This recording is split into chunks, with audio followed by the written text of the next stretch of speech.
Hi എല്ലാവരും +1 എക്സാംസിന് വേണ്ടിയിട്ടുള്ള പ്രിപ്പറേഷൻസിലാണോ?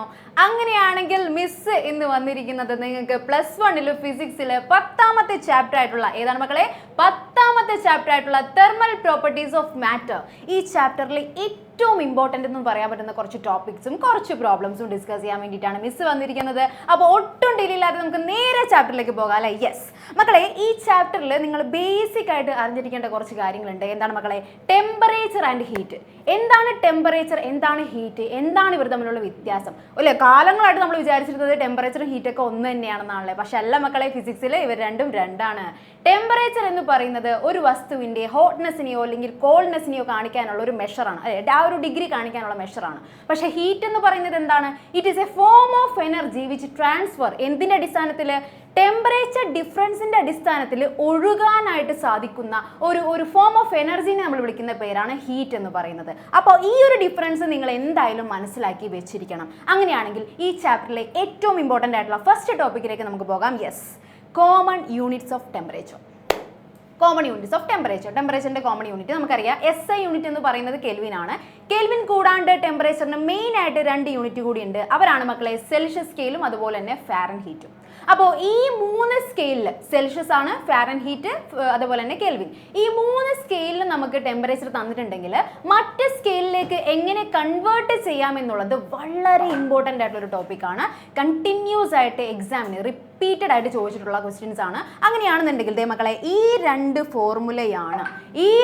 ഫോർമുലയാണ് നമുക്ക് നിർബന്ധമായും അറിഞ്ഞിരിക്കേണ്ടത്. യെസ്, TK കെൽവിനിലുള്ള ടെമ്പറേച്ചർ ആണ്. കെൽവിനിലുള്ള ടെമ്പറേച്ചർ ഈസ് ഈക്വൽ ടു സെൽഷ്യസിലുള്ള ടെമ്പറേച്ചർ TC + 273. TCയോട് 273 ആഡ് ചെയ്ത് കഴിഞ്ഞാൽ നമുക്ക് കെൽവിനിലുള്ള ടെമ്പറേച്ചർ കിട്ടും. യെസ്, വളരെ എളുപ്പം അല്ലേ? എന്ത് സിമ്പിൾ ആണല്ലേ? യെസ്, ഇനി ഫാരൻഹീറ്റിലുള്ള ടെമ്പറേച്ചർ കണ്ടുപിടിക്കാൻ സെൽഷ്യസ് സ്കെയിലുള്ള ടെമ്പറേച്ചർ തന്നിട്ടുണ്ട്. ഇൻറ്റു 9/5 ചെയ്തിട്ട് നമ്മളൊരു +32 ആഡ് ചെയ്ത് കഴിഞ്ഞാൽ നമുക്ക് എന്ത് കിട്ടും? ഫാരൻഹീറ്റിലുള്ള ടെമ്പറേച്ചറും കിട്ടും അല്ലേ? വളരെ എളുപ്പം അല്ലേ? ഇനി നേരെ ഇക്വേഷനിലേക്ക് സബ്സ്റ്റിറ്റ്യൂട്ട് ചെയ്ത് കഴിഞ്ഞാൽ നമുക്ക് എന്ത് കിട്ടും? ഏത് സ്കെയിൽ വന്നു കഴിഞ്ഞാലും നമുക്ക് കൺവേർട്ട് ചെയ്യാനായിട്ട് എളുപ്പമായിരിക്കും. അങ്ങനെയാണെങ്കിൽ നമുക്കൊരു പ്രോബ്ലം നോക്കിയാലോ? മക്കളെ, ഈ 2 ഇക്വേഷൻ നിർബന്ധമായും പഠിച്ചിരിക്കണം കേട്ടോ. നിർബന്ധമായും പഠിച്ചിരിക്കണം. എക്സാമിന് ചോദിക്കാൻ വളരെ സാധ്യത കൂടുതലാണ്. സോ നമുക്കൊരു പ്രോബ്ലം നോക്കാം. യെസ്, നോക്കിക്കോ. Temperature of a normal human body is 98.6 degree Fahrenheit. Okay മക്കളെ, ഈ ഫാരൻഹീറ്റിനും സെൽഷ്യസിനും മാത്രമാണ് നമ്മൾ ഡിഗ്രി ഇടുന്നത്. കെൽവിനകത്ത് ഡിഗ്രി ഇട്ട് വെക്കരുത്. ഓക്കെ, അപ്പോൾ temperature of a normal human body, ഒരു നോർമൽ ഹ്യൂമൻ ബോഡിക്കകത്തുള്ള ടെമ്പറേച്ചർ 98.6 ഡിഗ്രി ഫാരൻഹീറ്റ് ആണ് തന്നിട്ടുണ്ട്. അങ്ങനെയാണെങ്കിൽ അത് എത്രയാണ്? സെൽഷ്യസ് സ്കെയിലിനകത്ത് എത്രയാണെന്നാണ് നമ്മളോട് ചോദിച്ചിട്ടുള്ളത്. Okay, March 2020 കൊടുത്തിരിക്കുന്നുണ്ടോ? 2020 മാർച്ചിലെ മെയിൻ എക്സാമിന് ചോദിച്ചിട്ടുള്ള ക്വസ്റ്റ്യൻ ആണ്. ഓക്കെ, അപ്പോൾ നമുക്കതൊന്ന് ചെയ്തു നോക്കാം. അപ്പോൾ നമുക്ക് തന്ന കാര്യം നമ്മൾ ആദ്യം എടുത്ത് എഴുതാം. എന്താണ്? ഫാരൻഹീറ്റിനകത്തുള്ള ടെമ്പറേച്ചറാണ് തന്നിട്ടുള്ളത്. So TF is equal to 98.6 degree Fahrenheit. Okay, temperature in Fahrenheit is equal to 98.6 degree Fahrenheit. അങ്ങനെയാണെന്നുണ്ടെങ്കിൽ നമുക്ക് TC കണ്ടുപിടിക്കണം. അപ്പോൾ ഏത് ഇക്വേഷനാണ് നമ്മൾ ഉപയോഗിക്കേണ്ടത്? That is TF is equal to TC into 9/5 +32. ഈ ഒരു ഇക്വേഷൻ യൂസ് ചെയ്ത് കഴിഞ്ഞാൽ നമുക്ക് TFയിൽ നിന്ന് TCയിലേക്കും TCയിൽ നിന്ന് TFയിലേക്കും കൺവേർട്ട് ചെയ്യാൻ എളുപ്പമാണ്. ഓക്കെ, അപ്പോൾ ഈ ഇക്വേഷൻ ഒന്ന് ബൈ ഹാർട്ട് ആയിട്ട് പഠിച്ചു വെക്കാം കേട്ടോ. സിമ്പിൾ അല്ലേ? വളരെ എളുപ്പമാണ്. അങ്ങനെയാണെങ്കിൽ നമുക്ക് എന്ത് ചെയ്യാം? ഇനി നേരെ ഈ TFൻ്റെ വാല്യൂ എടുത്തിട്ട് ഈ ഇക്വേഷനിലേക്ക് സബ്സ്റ്റിറ്റ്യൂട്ട് ചെയ്ത് കൊടുക്കാം. അങ്ങനെയാണെങ്കിൽ 98.6 is equal to TC into 9/5 +32. Okay ആണല്ലോ? ഇനി എന്ത് ചെയ്യണം? നമുക്ക് ഈ റൈറ്റ് സൈഡിൽ കിടക്കുന്ന +32നെ ലെഫ്റ്റ് സൈഡിലേക്ക് കൊണ്ടുവരാം. നമുക്ക് ഒരു സൈഡിൽ TC മാത്രമായിട്ട് കിട്ടണം. അതിനാണ് നമ്മൾ ഈ കാണുന്ന പ്രശ്നങ്ങളൊക്കെ പരിഹരിക്കുന്നത്. സോ 32നെ നമ്മൾ എന്ത് ചെയ്യാണ്? ലെഫ്റ്റ് സൈഡിലേക്ക് കൊണ്ടുവരികയാണ്. 98.6 - 32 is equal to TC into 9/5. 98.6 - 32 ചെയ്യുമ്പോൾ നമുക്ക് 66.6 കിട്ടും, which is equal to TC into 9/5. ഇനി എന്ത് ചെയ്യണം? TCനെ മാത്രം അവിടെ നിർത്തിക്കൊണ്ട് ബാക്കി 9/5നെ ലെഫ്റ്റ് സൈഡിലേക്ക് കൊണ്ടുവരണം. ഓക്കെ, അപ്പോൾ ഈ 9/5നെ നമ്മൾ അപ്പുറത്തെ സൈഡിലേക്ക് കൊണ്ടുവരുമ്പോൾ ചെയ്യേണ്ട കാര്യം എന്താ വെച്ച് കഴിഞ്ഞാൽ നമ്മൾ അതിനൊന്ന് ട്വിസ്റ്റ് ചെയ്യണം അല്ലേ? 9/5 എന്നുള്ളത് 5/9 ആക്കണം. ഓക്കെ, അപ്പോൾ നമ്മൾ എഴുതാണ് 66.6 into 5/9 is equal to TC. ഇത് നമുക്കൊന്ന് കാൽക്കുലേറ്റ് ചെയ്യുമ്പോൾ സിമ്പിൾ കാൽക്കുലേഷൻ ആണല്ലേ? 66.6 ഇൻറ്റു 5/9 ആണ്. അത് നമ്മൾ കാൽക്കുലേറ്റ് ഇട്ട് എളുപ്പം ചെയ്യാൻ പറ്റുന്ന കാര്യമാണ്. കാൽക്കുലേറ്റ് ഇട്ട് ചെയ്ത് കഴിയുമ്പോൾ നമുക്ക് കിട്ടുന്നത് 37 ഡിഗ്രി സെൽഷ്യസ് എന്നാണ്. കിട്ടിയില്ലേ? സിമ്പിൾ ആയിട്ട് കിട്ടിയല്ലേ, ഡിഗ്രി സെൽഷ്യസിനകത്തുള്ള ടെമ്പറേച്ചർ സിമ്പിൾ ആയിട്ട് കിട്ടി. നമ്മൾ എന്താ ചെയ്തത്, ടി എഫ് തന്നിട്ടുണ്ടായിരുന്നു, ടി എഫ് വെച്ചിട്ട് ഈ ഇക്വേഷനിലേക്ക് ടി എഫിനെ സബ്സ്റ്റിറ്റ്യൂട്ട് ചെയ്ത് കൊടുത്തു. ടി സിനെ മാത്രം അവിടെ നിർത്തിക്കൊണ്ട് ബാക്കി ടേംസിനൊക്കെ നമ്മൾ ഒരു വശത്തേക്ക് മാറ്റി എഴുതി കഴിഞ്ഞപ്പോൾ നമുക്ക് ടി സിക്ക് ഒരു വാല്യൂ കിട്ടി. അതായിരിക്കും ഡിഗ്രി സെൽഷ്യസിനകത്തുള്ള ടെമ്പറേച്ചർ. ഓക്കെ, സിമ്പിൾ ആയിട്ടുള്ള ഒരു പ്രോബ്ലം ആയിരുന്നു. അപ്പോൾ ഈ മോഡലിൽ പ്രോബ്ലംസ് വന്നു കഴിഞ്ഞാൽ ഈ ഇക്വേഷൻ വെച്ച് ചെയ്യാം. അതേസമയം നിങ്ങളോട് ചോദിച്ചിരിക്കുന്നത് കെൽവിൻ സ്കെയിൽ തന്നിട്ട് ഡിഗ്രി സെൽഷ്യസിലേക്ക് മാറ്റാനോ അല്ലെങ്കിൽ ഡിഗ്രി സെൽഷ്യസ് തന്നിട്ട് കെൽവിനിലേക്ക് മാറ്റാനാണെങ്കിൽ നിങ്ങൾ ഏത് ഇക്വേഷൻ എടുക്കേണ്ടത്? ഒന്നുമില്ല, സിമ്പിൾ ആയിട്ട് T K is equal to T C plus 273 ആ ഇക്വേഷൻ ചെയ്ത് കഴിഞ്ഞാൽ സിമ്പിൾ ആയിട്ട് നമുക്ക് ആൻസർ കിട്ടും. ഓക്കെ, ഇനി നിങ്ങൾ അറിഞ്ഞിരിക്കേണ്ട, നിർബന്ധമായി അറിഞ്ഞിരിക്കേണ്ട കാര്യമാണ് absolute zero temperature or zero kelvin. എന്താണ് ആബ്സല്യൂട്ട് സീറോ ടെമ്പറേച്ചർ അഥവാ സീറോ കെൽവിൻ എന്ന് പറഞ്ഞാൽ മക്കളെ ഒന്നുമില്ല, സിമ്പിൾ കാര്യമാണ്. ഏതൊരു വസ്തുവിനും അറ്റൈൻ ചെയ്യാൻ പറ്റുന്ന ഏറ്റവും ലീസ്റ്റ് ടെമ്പറേച്ചറെ നമ്മൾ വിളിക്കുന്ന പേരാണ് absolute zero temperature, the minimum temperature.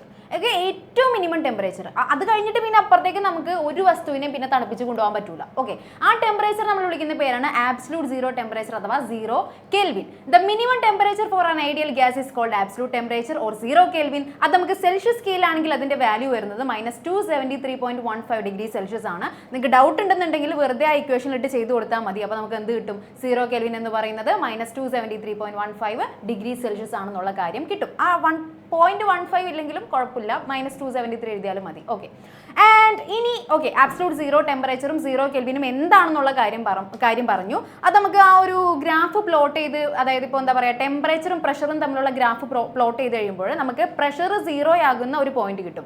ആ പോയിന്റിലായിരിക്കുള്ളൂ നമുക്ക് ആബ്സല്യൂട്ട് സീറോ വരുന്നത്. ഓക്കെ, അപ്പോൾ ആ കാര്യങ്ങളൊക്കെ നമ്മൾ പറഞ്ഞു. ആൻഡ് ഇനി വരുന്നതാണ് മക്കളെ തെർമൽ എക്സ്പാൻഷൻ. തെർമൽ എക്സ്പാൻഷൻ ഒന്നുമില്ല, ചൂട് കൊടുത്തു കഴിയുമ്പോൾ വസ്തുക്കൾ വികസിക്കുന്നു. അതിനെയാണ് നമ്മൾ തെർമൽ എക്സ്പാൻഷൻ എന്ന് പറയുന്നത്. സോളിഡ്സിലുണ്ട്, ലിക്വിഡ്സിലുണ്ട്, ഗ്യാസസിലുണ്ട്. അപ്പോൾ ഈ 3 കേസസും നമ്മൾ സെപ്പറേറ്റ് ആയിട്ട് പഠിക്കുന്നുണ്ട്. തെർമൽ എക്സ്പാൻഷൻ സോളിഡ്സിലാണെന്നുണ്ടെങ്കിൽ നമുക്ക് 3 ടൈപ്പ് തെർമൽ എക്സ്പാൻഷൻസ് ആണ് വരുന്നത്. ഒന്നാമത്തത് linear expansion. Linear expansion, yes, linear expansion. Linear expansion എന്ന് പറയുമ്പോൾ ഒന്നുമില്ല, ചൂട് കൊടുത്തു കഴിയുമ്പോൾ വസ്തുക്കളുടെ നീളം കൂടുന്നു. അപ്പോൾ ഒരു ഡെൽറ്റ എൽ ആണ് കൂടിയതെങ്കിൽ അവിടെ നമുക്ക് ഒരു കാര്യം കൂടി വരുന്നുണ്ട്, കോഎഫിഷ്യന്റ് ഓഫ് ലീനിയർ എക്സ്പാൻഷൻ എന്ന് പറയുന്ന ഒരു ടേം വരുന്നുണ്ട്. That is alpha L is equal to delta L divided by L into delta T.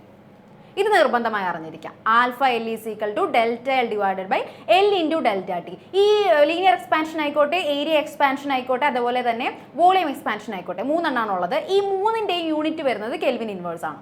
Kelvin inverse ആണ്. കാരണം എന്താണ്, മുകളിലും താഴെ ഡെൽറ്റ എൽ വരുന്നുണ്ട്, ദാറ്റ് ഈസ് സെയിം ക്വാണ്ടിറ്റീസ് വരുന്നുണ്ട്. ബാക്കി താഴെ ഉള്ളത് ടെമ്പറേച്ചർ മാത്രമാണ്. അതുകൊണ്ട് നമുക്ക് എന്ത് വരും? യൂണിറ്റ് കെൽവിൻ ഇൻവേഴ്സ് ആയിരിക്കും 3 വരുന്നത്. ഇനി രണ്ടാമത്തതാണ് area expansion. Area expansion. Okay, area എക്സ്പാൻഷനകത്ത് വരുന്ന coefficient, that is coefficient of area expansion എന്ന് പറയുന്നത് ആൽഫ എ ആണ്. അതിന്റെ വാല്യൂ എന്ത് വരും മക്കളെ? Delta A divide by A delta T. Delta L എന്തായിരുന്നു? Change in length.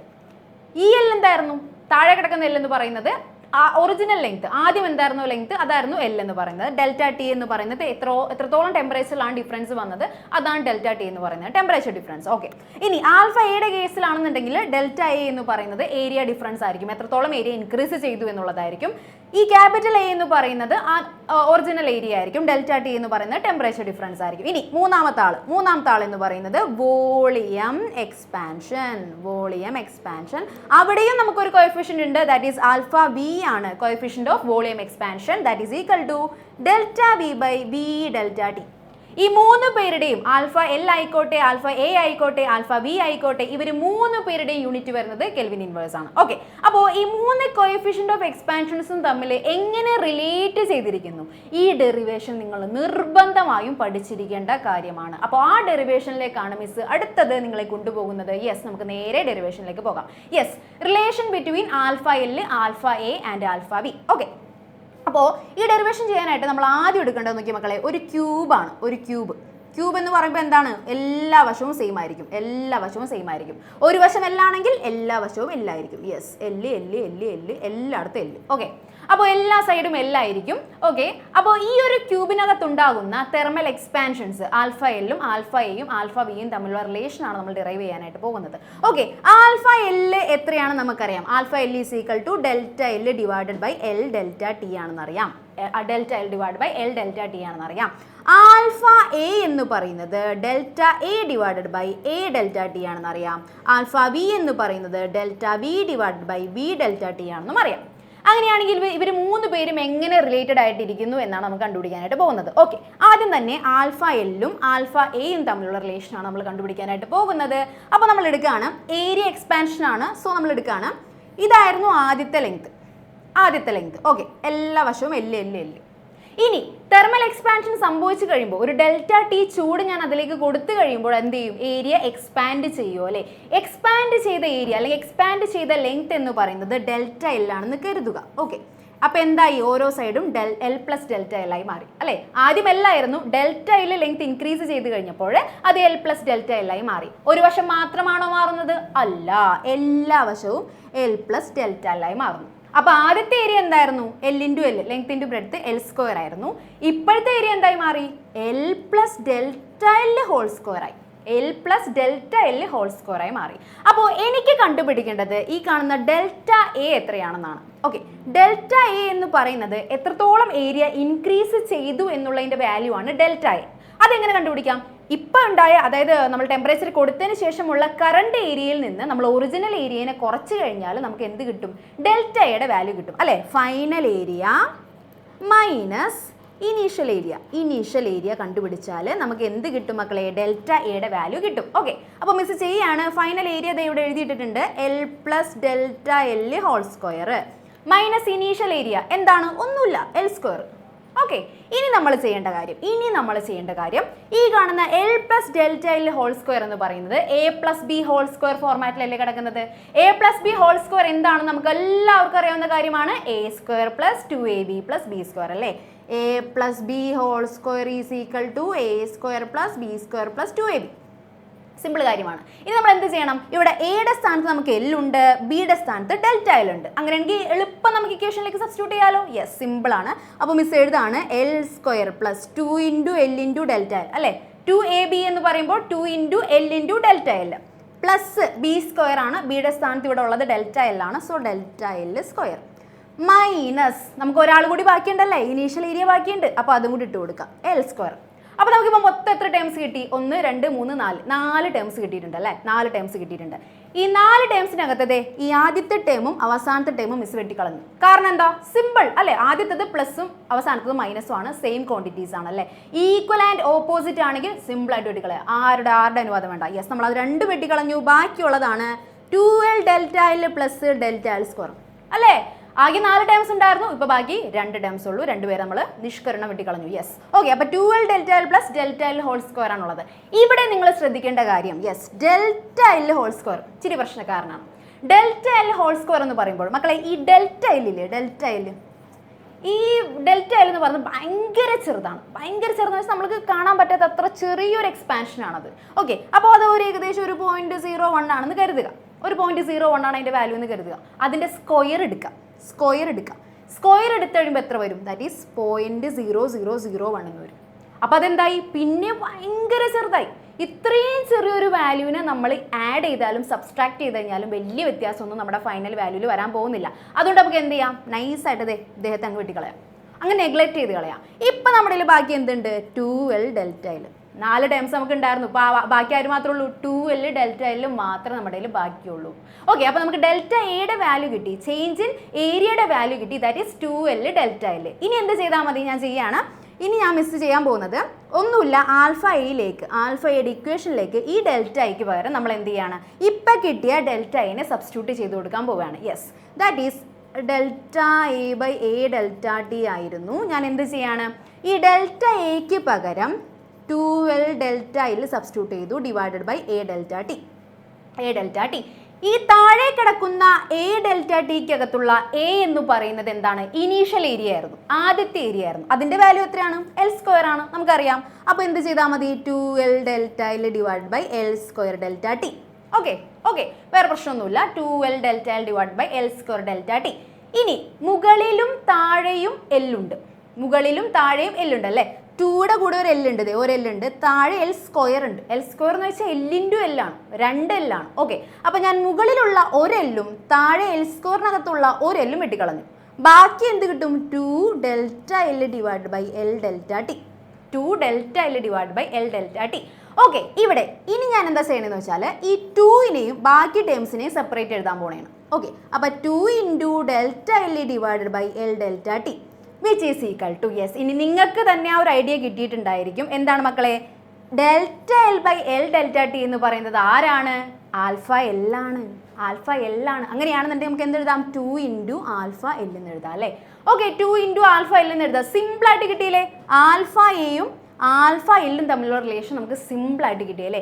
ആൽഫ എല്ലിൻ്റെ ഇരട്ടിയായിരിക്കും ആൽഫ എ എന്ന് പറയുന്നത്, അഥവാ ആൽഫ എയുടെ പകുതിയായിരിക്കും ആൽഫ എൽ എന്ന് പറയുന്നത്. ഓക്കെ, നമുക്ക് എഴുതാം. That is alpha A is equal to 2 into alpha L. Alpha A is equal to 2 into alpha L.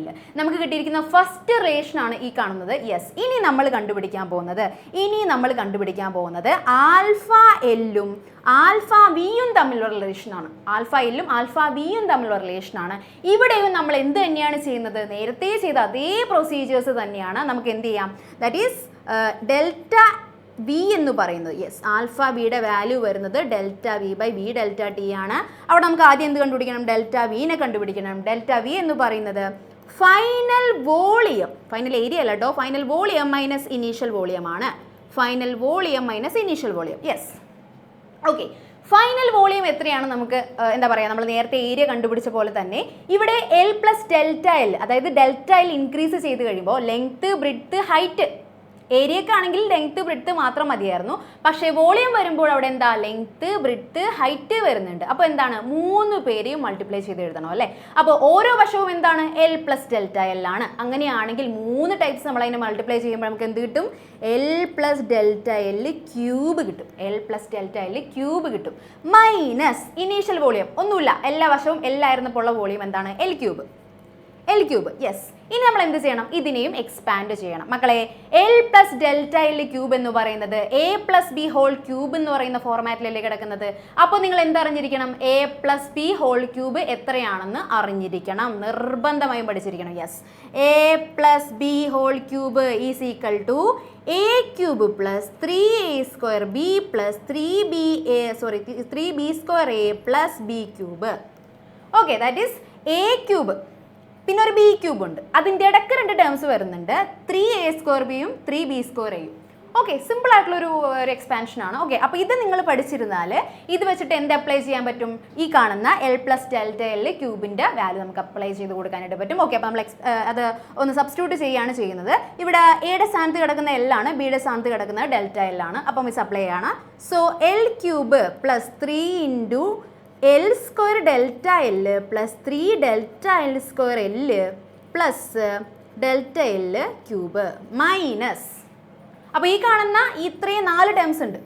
4 terms A plus B whole ക്യൂബിൽ തന്നെ വരുന്നുണ്ട്. അവസാനം നമ്മൾ ഒരു ടൈം കൂടി ആഡ് ചെയ്യണം. ആരാണ് മക്കളെ? ഒന്നുമില്ല, നമ്മുടെ initial volume, that is L cube.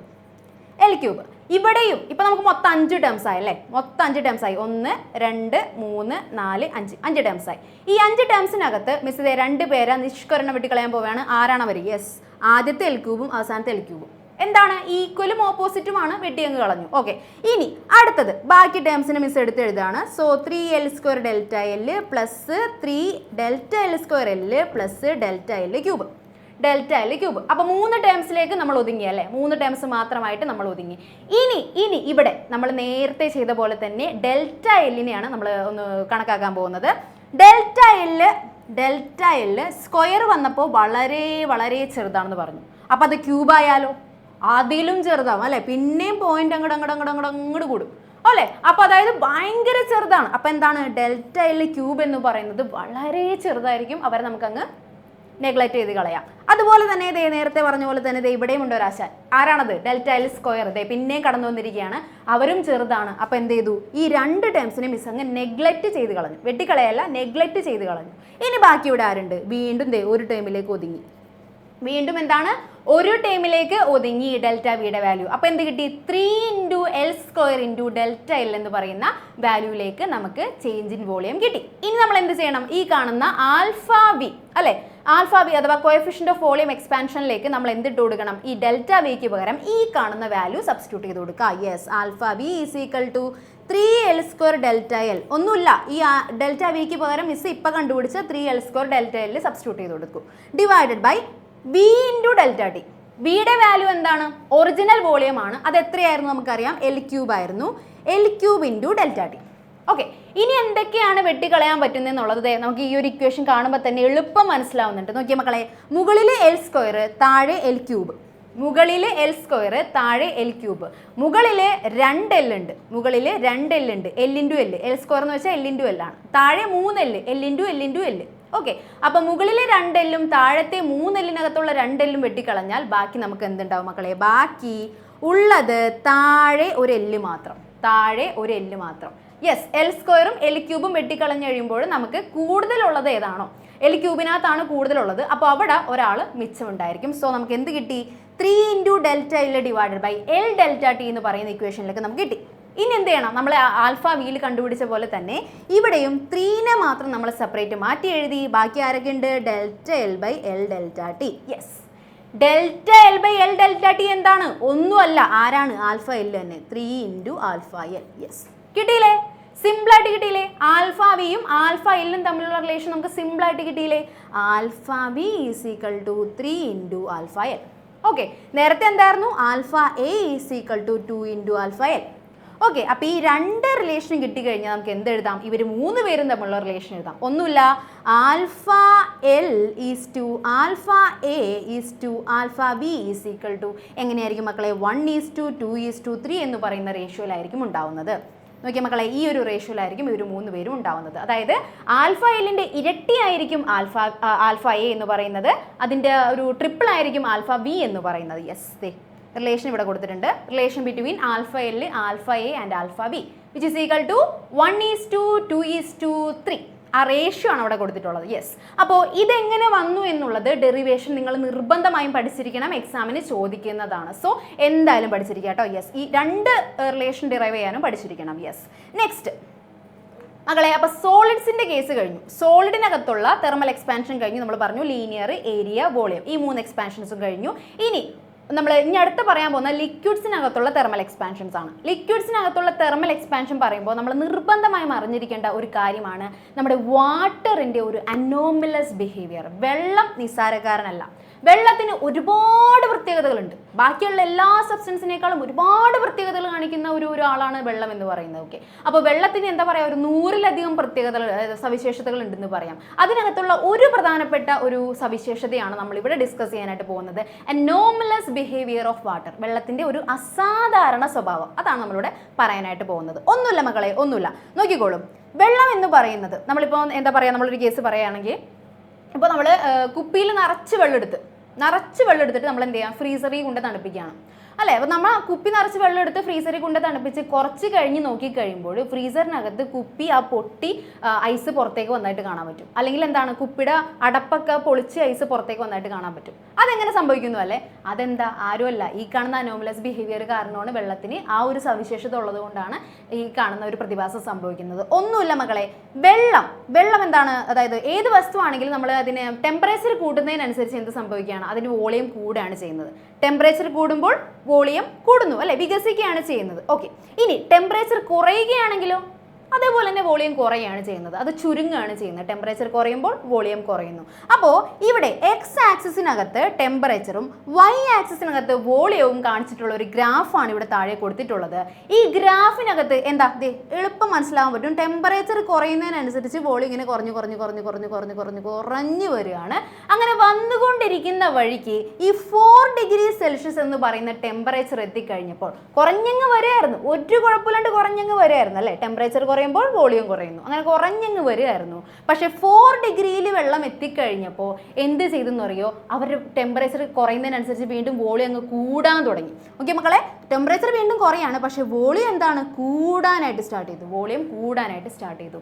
അപ്പോൾ ഈ 4 ഡിഗ്രിയിൽ വെച്ച് വെള്ളത്തിന് മാക്സിമം ഡെൻസിറ്റിയും മിനിമം വോളിയവും ആയിരിക്കും അല്ലേ. ഈ ഗ്രാഫിൽ നിന്ന് തന്നെ നമുക്ക് മനസ്സിലാകും വെള്ളത്തിന് 4 ഡിഗ്രിയിൽ വെച്ച് മിനിമം അല്ലെ, ഏറ്റവും താഴെ ഗ്രാഫ് വന്നിരിക്കുന്നത് എവിടെയാണ്, 4 ഡിഗ്രിയിൽ വെച്ചാണ്. അപ്പോൾ വെള്ളത്തിന് 4 ഡിഗ്രിയിൽ വെച്ച് മിനിമം വോളിയം ആയിരിക്കും. ശരിക്കും പറഞ്ഞാൽ ഏറ്റവും മിനിമം ടെമ്പറേച്ചറിൽ വെച്ചായിരിക്കണം.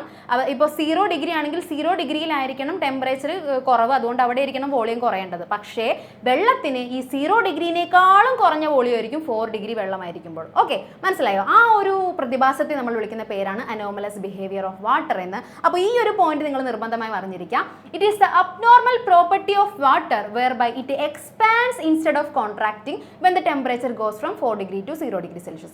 4ൽ നിന്ന് 0ലേക്ക് പോകുന്നതിനനുസരിച്ച് ശരിക്കും പറഞ്ഞാൽ ചുരുങ്ങുകയാണ് ചെയ്യേണ്ടത് അല്ലേ. വെള്ളം വീണ്ടും അതായത് ടെമ്പറേച്ചർ കുറയുമ്പോൾ വീണ്ടും ചുരുങ്ങുകയാണ് ചെയ്യേണ്ടത്. പക്ഷേ അത് എക്സ്പാൻഡ് ചെയ്യുന്നതായിട്ട് കാണാൻ പറ്റും അല്ലേ. ഫ്രിഡ്ജിലിരിക്കുമ്പോൾ ഐസ് ആകുന്നതിനനുസരിച്ച് ഐസ് വെള്ളത്തിനേക്കാളും വലുതാകുന്ന, അതായത് വോളിയം കൂടുന്നതായിട്ട് കാണാനായിട്ട് പറ്റും. ആ ഒരു പ്രതിഭാസത്തെ നമ്മൾ വിളിക്കുന്ന പേരാണ് anomalous behaviour of water. At 4 degrees Celsius, water has minimum volume and maximum density. ഈ 2 പോയിന്റ് നിർബന്ധമായും പഠിച്ചിരിക്കാം. എന്താണ് മക്കളെ?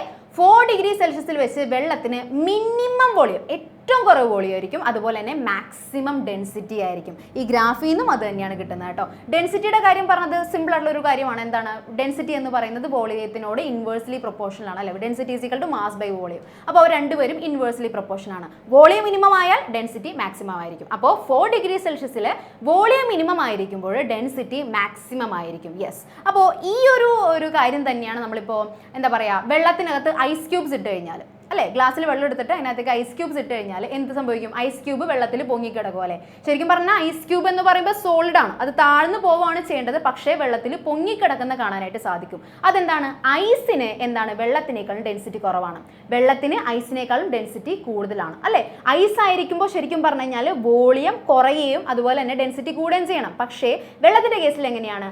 ഐസ് ആയിരിക്കുമ്പോൾ വോളിയം കൂടുതലും അതുപോലെ തന്നെ ഡെൻസിറ്റി കുറവുമായിരിക്കും. ഡെൻസിറ്റി കുറഞ്ഞ വസ്തുക്കൾ എന്താണ്? വെള്ളത്തിൽ പൊങ്ങിക്കിടക്കുകയാണ് ചെയ്യുന്നത്. അപ്പോൾ ഈ ഒരു ആപ്ലിക്കേഷൻ അനോമലിയസ് ബിഹേവിയർ തന്നെയാണ് ഈ ഒരു ആപ്ലിക്കേഷനകത്ത് വരുന്നത്. യെസ്, അപ്പോൾ ഈ ഗ്രാഫും നിർബന്ധമായും പഠിച്ചിരിക്കുക, ഈ 2 പോയിന്റും നിർബന്ധമായി പഠിച്ചിരിക്കുക. എക്സാമിന് റിപ്പീറ്റഡ് ആയിട്ട് ചോദിച്ചിട്ടുണ്ട്. യെസ്, ഇനി നോക്കി മക്കളെ, ഈ ഒരു പ്രതിഭാസം അല്ലേ, നമ്മളിപ്പോൾ എന്താ പറയുക, അന്റാർട്ടിക്ക അല്ലെങ്കിൽ ഭയങ്കര മഞ്ഞുള്ള സ്ഥലങ്ങളിലൊക്കെ പോയി കഴിഞ്ഞാൽ കാണാൻ പറ്റും. അവിടെ താഴെ വെള്ളമായിരിക്കും, പക്ഷെ മുകളിൽ മാത്രം ഐസ് ഉണ്ടാവും. മുകളിൽ മാത്രം ഐസ്, ഒരൊറ്റ ചവിട്ട് കൊടുത്തു കഴിഞ്ഞാൽ നമുക്ക് വെള്ളത്തിലേക്ക് വീഴാനായിട്ട് പറ്റും അല്ലേ. എന്തുകൊണ്ടാണ് ആ ഐസ് താഴേക്ക് ഇറങ്ങി വരാത്തത്, മൊത്തം ഐസായി മാറാത്തത്? അതൊരു ഭയങ്കര എന്താ പറയുക, നിങ്ങൾ ചിന്തിച്ചിട്ടുണ്ടോ എന്നറിയില്ല, ചിന്തിച്ച് നോക്കിയവർക്ക് ഭയങ്കര ഒരു അത്ഭുതകരമായിട്ട് തോന്നിയിട്ടുണ്ടാവും അല്ലേ. മുകളിൽ മാത്രം ഐസ്, താഴേക്ക് വെള്ളമായിരിക്കും അല്ലേ. ആ ഐസ് താഴേക്ക് ഇറങ്ങുന്നില്ല. അതിന് കാരണം ആര് തന്നെയാണ്? അനോമലസ് ബിഹേവിയർ ഓഫ് വാട്ടർ ആണ് ഈ കാണുന്ന ഈ ഒരു പ്രതിഭാസത്തിന് കാരണമായിട്ട് വരുന്നത്. ഒന്നുമില്ല മക്കളെ, നോക്കിക്കോളൂ. യെസ്, ഇതാണ്, ഇത് ഒരു ലേക്കാണെന്ന് വിചാരിക്കാം. ലേക്ക് ഒരു കുളം പോലെ ഉണ്ട്, ലേക്കാണെന്ന് വിചാരിക്കാം. ഇത് അന്റാർട്ടിക്കയിലുള്ള ഒരു ലേക്കാണ്. യെസ്, ഈ ലേക്കിനകത്തുള്ള വെള്ളത്തിൻ്റെ ടെമ്പറേച്ചർ 4 ഡിഗ്രി സെൽഷ്യസ് ആണ്. 4 ഡിഗ്രി സെൽഷ്യസ് ആണ്. അതേസമയം അറ്റ്മോസ്ഫിയറിൻ്റെ ടെമ്പറേച്ചർ 0 ഡിഗ്രി സെൽഷ്യസ് ആണ്. അത്രയും തണുപ്പാണെന്ന് വിചാരിക്കുക. 0 ഡിഗ്രി സെൽഷ്യസ് ആണ്.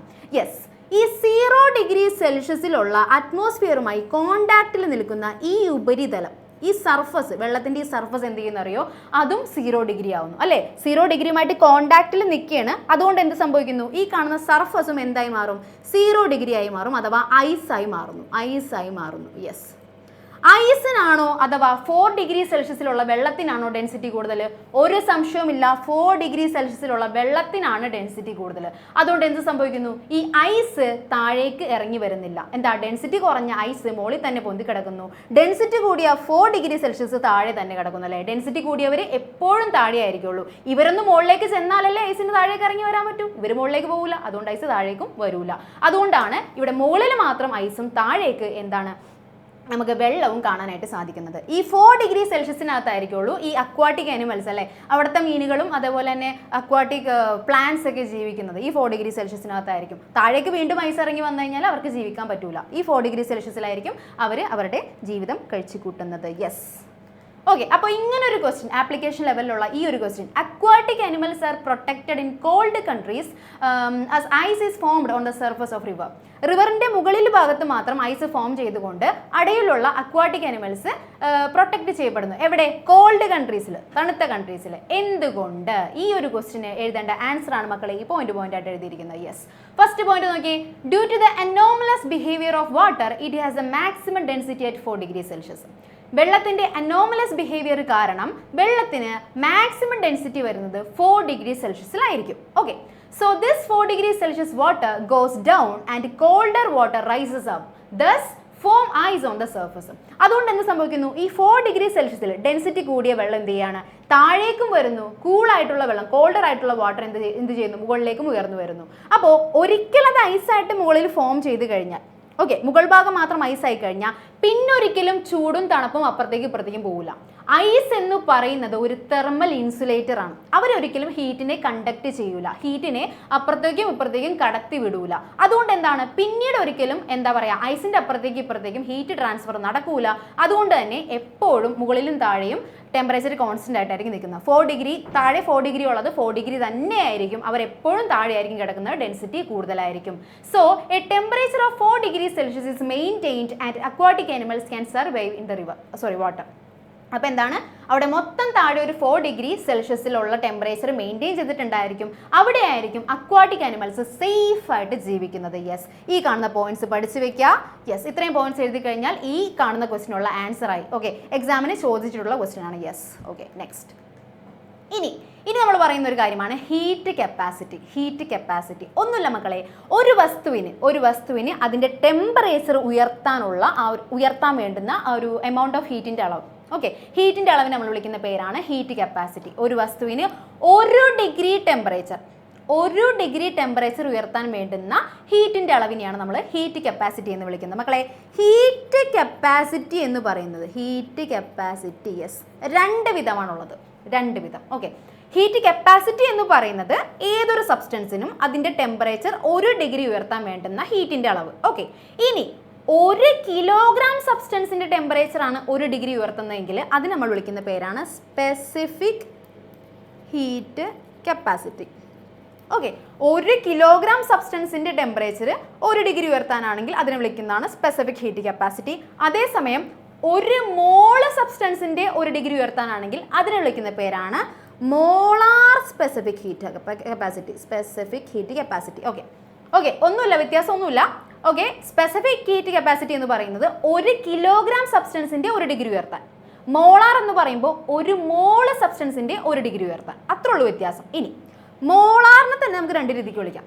മോളാർ സ്പെസിഫിക് ഹീറ്റ് കപ്പാസിറ്റിനെ 2 വിധത്തിലുണ്ട്. അറ്റ് കോൺസ്റ്റന്റ് പ്രഷറും at constant volume, that is CP and CV. Constant പ്രഷറിലുള്ള മോളാർ സ്പെസിഫിക് ഹീറ്റ് കപ്പാസിറ്റിയും കോൺസ്റ്റന്റ് വോളിയത്തിലുള്ള മോളാർ സ്പെസിഫിക് ഹീറ്റ് കപ്പാസിറ്റിയും ഉണ്ട്. ഓക്കെ, അപ്പോൾ ഇത്രയുമാണ് ഹീറ്റ് കപ്പാസിറ്റിയുടെ ഡിവിഷൻസ് വരുന്നത്. ഓക്കെ, അപ്പോൾ നമ്മൾ പറഞ്ഞു ഹീറ്റ് കപ്പാസിറ്റി എന്ന് പറയുന്നത് ഒരു സബ്സ്റ്റൻസിന്റെ ടെമ്പറേച്ചർ 1 ഡിഗ്രി ഉയർത്താൻ വേണ്ടുന്ന ഹീറ്റിന്റെ അളവാണ്. ആൻഡ് അടുത്തതാണ് yes S is equal to delta Q by delta T എന്ന് പറയുന്ന ഇക്വേഷൻ വെച്ചിട്ടാണ് നമ്മളത് കാൽക്കുലേറ്റ് ചെയ്യുന്നത്. Okay, change in heat by change in temperature ചെയ്ത് കഴിഞ്ഞാൽ നമുക്ക് എന്ത് കിട്ടും? ഹീറ്റ് കപ്പാസിറ്റിയുടെ അളവ് കിട്ടും. അതിൻ്റെ യൂണിറ്റ് വരുന്നത് ജൂൾ ബൈ കെൽവിൻ ആണ്. അല്ലേ, സിമ്പിൾ ആണ്. ഡെൽറ്റ ക്യൂ എന്ന് പറയുന്നത് ജൂളിലായിരിക്കും, ഡെൽറ്റ ടി എന്ന് പറയുന്നത് കെൽവിനിലായിരിക്കും. SI യൂണിറ്റ് ആണെങ്കിൽ അപ്പോൾ നമുക്ക് എന്ത് കിട്ടും? യൂണിറ്റ് ജൂൾ ബൈ കെൽവിൻ ആയിരിക്കും കിട്ടുന്നത്. നെക്സ്റ്റ് സ്പെസിഫിക് ഹീറ്റ് കപ്പാസിറ്റി പറഞ്ഞു. സെയിം കാര്യം തന്നെ, ഒന്നുമില്ല, 1 കിലോഗ്രാം സബ്സ്റ്റൻസിൻ്റെ ആണ്. അപ്പോൾ നമ്മൾ എന്ത് ചെയ്യണം? നമ്മുടെ ഇക്വേഷനകത്ത് ഡിവൈഡഡ് ബൈ ഒരു മാസ് കൂടി ചെയ്യണം. മാസ് വെച്ച് കൂടി ഡിവൈഡ് ചെയ്ത് കഴിഞ്ഞാൽ നമുക്ക് 1 കിലോഗ്രാമിലുള്ള ഹീറ്റ് കപ്പാസിറ്റി കിട്ടും. ഓക്കെ, അപ്പോൾ യൂണിറ്റ് വരുമ്പോഴും എന്ത് തന്നെയാണ്? ഒരു ജൂൾ ബൈ കെൽവിൻ തന്നെ കിലോഗ്രാമിലായതുകൊണ്ട് പെർ കിലോഗ്രാമും കൂടി വരും. അപ്പോൾ joule kilogram inverse kelvin inverse എന്നായിരിക്കും നമ്മുടെ സ്പെസിഫിക് ഹീറ്റ് കപ്പാസിറ്റിയുടെ യൂണിറ്റ് വരുന്നത്. Next molar specific heat capacity ആണെങ്കിൽ സെയിം കാര്യം തന്നെ 1 മോളിലാണെങ്കിൽ, നമ്മൾ നേരത്തെ 1 കിലോഗ്രാം ആണെങ്കിൽ സ്പെസിഫിക് ഹീറ്റ് എന്ന് പറഞ്ഞു, മോളാർ ആവുമ്പോൾ 1 മോളിലായിരിക്കും. സോ ഇക്വേഷൻ എന്ത് വരും? C is equal to delta Q by N delta T. N എന്ന് പറയുന്നത് നമ്പർ ഓഫ് മോൾസ് ആണ്. SI യൂണിറ്റ് വരുന്നത് joule, mole inverse, kelvin inverse. Yes, ഇനി next specific heat capacity at constant volume ഉണ്ട്, specific heat capacity at constant pressure ഉണ്ട്. Same definition തന്നെ. ആ ഡെഫിനിഷൻ്റെ കൂടെ തന്നെ കോൺസ്റ്റന്റ് വോളിയം എന്ന് ആഡ് ചെയ്താൽ അത് കോൺസ്റ്റന്റ് വോളിയം CV ആയി. അതേസമയം കോൺസ്റ്റന്റ് പ്രഷർ ഒന്ന് ആഡ് ചെയ്ത് കഴിഞ്ഞാൽ അതെന്തായി CP ആയി, വേറൊരു വ്യത്യാസവുമില്ല. ഓക്കെ, അപ്പോൾ ഈ കാണുന്ന ടേംസ് ഒക്കെ ഒന്ന് പഠിച്ചിരിക്കുക. നെക്സ്റ്റ് വരുന്നതാണ് മക്കളെ കലോറിമെട്രി. കലോറിമെട്രി ഒന്നുമില്ല, കലോറിമെട്രി എന്ന് പറയുന്നത് ഹീറ്റ് അളക്കുന്ന ആ ഒരു പ്രതിഭാസത്തിന് നമ്മൾ വിളിക്കുന്ന പേരാണ് കലോറിമെട്രി. ആ ഒരു സംഭവത്തെ വിളിക്കുന്ന പേരാണ് കലോറിമെട്രി. നമ്മൾ ടെമ്പറേച്ചർ അളക്കാനായിട്ട് നമ്മൾ തെർമോമീറ്റർ ഒക്കെ യൂസ് ചെയ്യില്ലേ, അതുപോലെ തന്നെ ഹീറ്റ് അളക്കാൻ നമ്മളൊരു ഡിവൈസ് യൂസ് ചെയ്യും, അതിനെ വിളിക്കുന്ന പേരാണ് കലോറിമീറ്റർ. Calorimeter, yes. ഓക്കെ, ഈ കലോറിമീറ്ററിന്റെ അടിസ്ഥാനത്തിൽ നമുക്ക് എന്ത് കണ്ടുപിടിക്കാൻ, ഒരു വസ്തു, ഒരു സബ്സ്റ്റൻസിന്റെ ടെമ്പറേച്ചർ ഉയർത്താൻ വേണ്ടുന്ന ഹീറ്റ് എനർജി എത്രയാണെന്ന് കണ്ടുപിടിക്കാം. ഏതൊരു സബ്സ്റ്റൻസിന്റെയും ടെമ്പറേച്ചർ ഉയർത്താൻ, 1 ഡിഗ്രി ടെമ്പറേച്ചർ എന്നല്ല പറയുന്നത്, എത്ര ടെമ്പറേച്ചർ വേണമെങ്കിലും ഉയർത്താം. ആ ഉയർത്താൻ വേണ്ടുന്ന ഹീറ്റ് എനർജി കണ്ടുപിടിക്കാനുള്ള ഇക്വേഷൻ ആണ് മക്കളെ Q = mc∆T. Q = mc∆T. Q എന്ന് പറയുന്നത് ഹീറ്റ് എനർജി, M എന്ന് പറയുന്നത് നമ്മൾ ഏത് സബ്സ്റ്റൻസ് ആണ് എടുത്തിരിക്കുന്നത് ആ സബ്സ്റ്റൻസിന്റെ മാസ്, C എന്ന് പറയുന്നത് specific heat capacity of that substance, ∆T എന്ന് പറയുന്നത് ടെമ്പറേച്ചർ ഡിഫറൻസ്. 5 ഡിഗ്രിയാണ് ഉയർത്തുന്നതെങ്കിൽ ∆T 5 ആയിരിക്കും, 10 ആണ് ഉയർത്തുന്നതെങ്കിൽ ∆T 10 ആയിരിക്കും. യെസ്, അത്രേ ഉള്ളൂ, സിമ്പിൾ ആണ്. Q = mc∆T. ഇക്വേഷൻ നിർബന്ധമായും പഠിച്ചിരിക്കുക, എക്സാമിന് പ്രോബ്ലം ആയിട്ട് ചോദിക്കുന്നതാണ്. യെസ്. ഇനി ചേഞ്ച് ഓഫ് സ്റ്റേറ്റ് ചേഞ്ച് ചെയ്യുന്നത് നിങ്ങൾ ചെറുപ്പം തൊട്ട് പഠിക്കുന്ന, ഒരു 8ാം ക്ലാസ് ഒക്കെ തൊട്ട് പഠിക്കുന്ന കാര്യമാണ്, സിമ്പിളാണ്, പക്ഷേ എക്സാമിന് ചോദിക്കും. യെസ്, ഇപ്പോൾ എന്താ പറയുക, ഫ്യൂഷൻ ഒക്കെ തന്നിട്ട്, അതായത് ഇപ്പോൾ change of state from liquid to solid എന്ന് പറയുന്നത് ഡാഷ് ആണ്. അപ്പോൾ നിങ്ങൾ എന്ത് എഴുതണം, അവിടെ ഫ്യൂഷൻ ആണെന്ന് എഴുതണം അല്ലേ. അതുപോലെ നിങ്ങൾക്ക് ചോദിക്കാൻ സാധ്യതയുണ്ട്. സോ മെൽറ്റിംഗ് എന്താണ്, ഒന്നുമില്ല, സോളിഡ് എന്ന് പറയുന്നത് ലിക്വിഡ് ആവുന്നതിനെയാണ് നമ്മൾ ആ ഒരു ഫേസ് ഓഫ് ചേഞ്ചിനെയാണ് നമ്മൾ പറയുന്നത് എന്ത്, മെൽറ്റിംഗ് എന്ന്. അതിന് വേണ്ട ടെമ്പറേച്ചർ ആണ് മെൽറ്റിംഗ് പോയിന്റ്. യെസ്. അതേസമയം ലിക്വിഡ് സോളിഡ് ആവുന്നതിനെയാണ് ഫ്യൂഷൻ എന്ന് വിളിക്കുന്നത്, അതിന് വേണ്ട ടെമ്പറേച്ചർ ആണ് freezing point. Yes. Next vaporisation എന്ന് പറയുന്നത് ലിക്വിഡ് ഗ്യാസ് ആവുന്നതാണ്, അതിന് വേണ്ട ടെമ്പറേച്ചർ ആണ് ബോയിലിംഗ് പോയിന്റ്. യെസ്. അപ്പോൾ ഇത്രയും കാര്യങ്ങൾ അറിഞ്ഞിരിക്കുക. നെക്സ്റ്റ് വരുന്നതാണ് സബ്ലിമേഷൻ. എക്സാമിന് ചോദിച്ചിട്ടുണ്ട്, എന്താണ് സബ്ലിമേഷനും സബ്ലൈം മെറ്റീരിയലിന് ഒരു എക്സാമ്പിളും. ഇങ്ങനെയാണ് എക്സാമിന് ചോദിക്കാൻ സാധ്യതയുള്ളത്. എന്താണ് സബ്ലിമേഷൻ? ഒന്നുമില്ല, സിമ്പിളാണ്. സോളിഡിൽ നിന്ന് ഡയറക്റ്റ് ആയിട്ട് ലിക്വിഡ് ആവുന്നു, ലിക്വിഡ് അല്ല, ഗ്യാസ് ആവുന്നു. സോളിഡിൽ നിന്ന് ഡയറക്റ്റ് ആയിട്ട് ഗ്യാസ് ആവുന്നു, അതിൻ്റെ ഇടയ്ക്ക് ലിക്വിഡ് എന്ന് പറയുന്ന ഒരു ഫേസ്, അങ്ങനെ ഒരു സ്റ്റേറ്റ് ഇല്ല.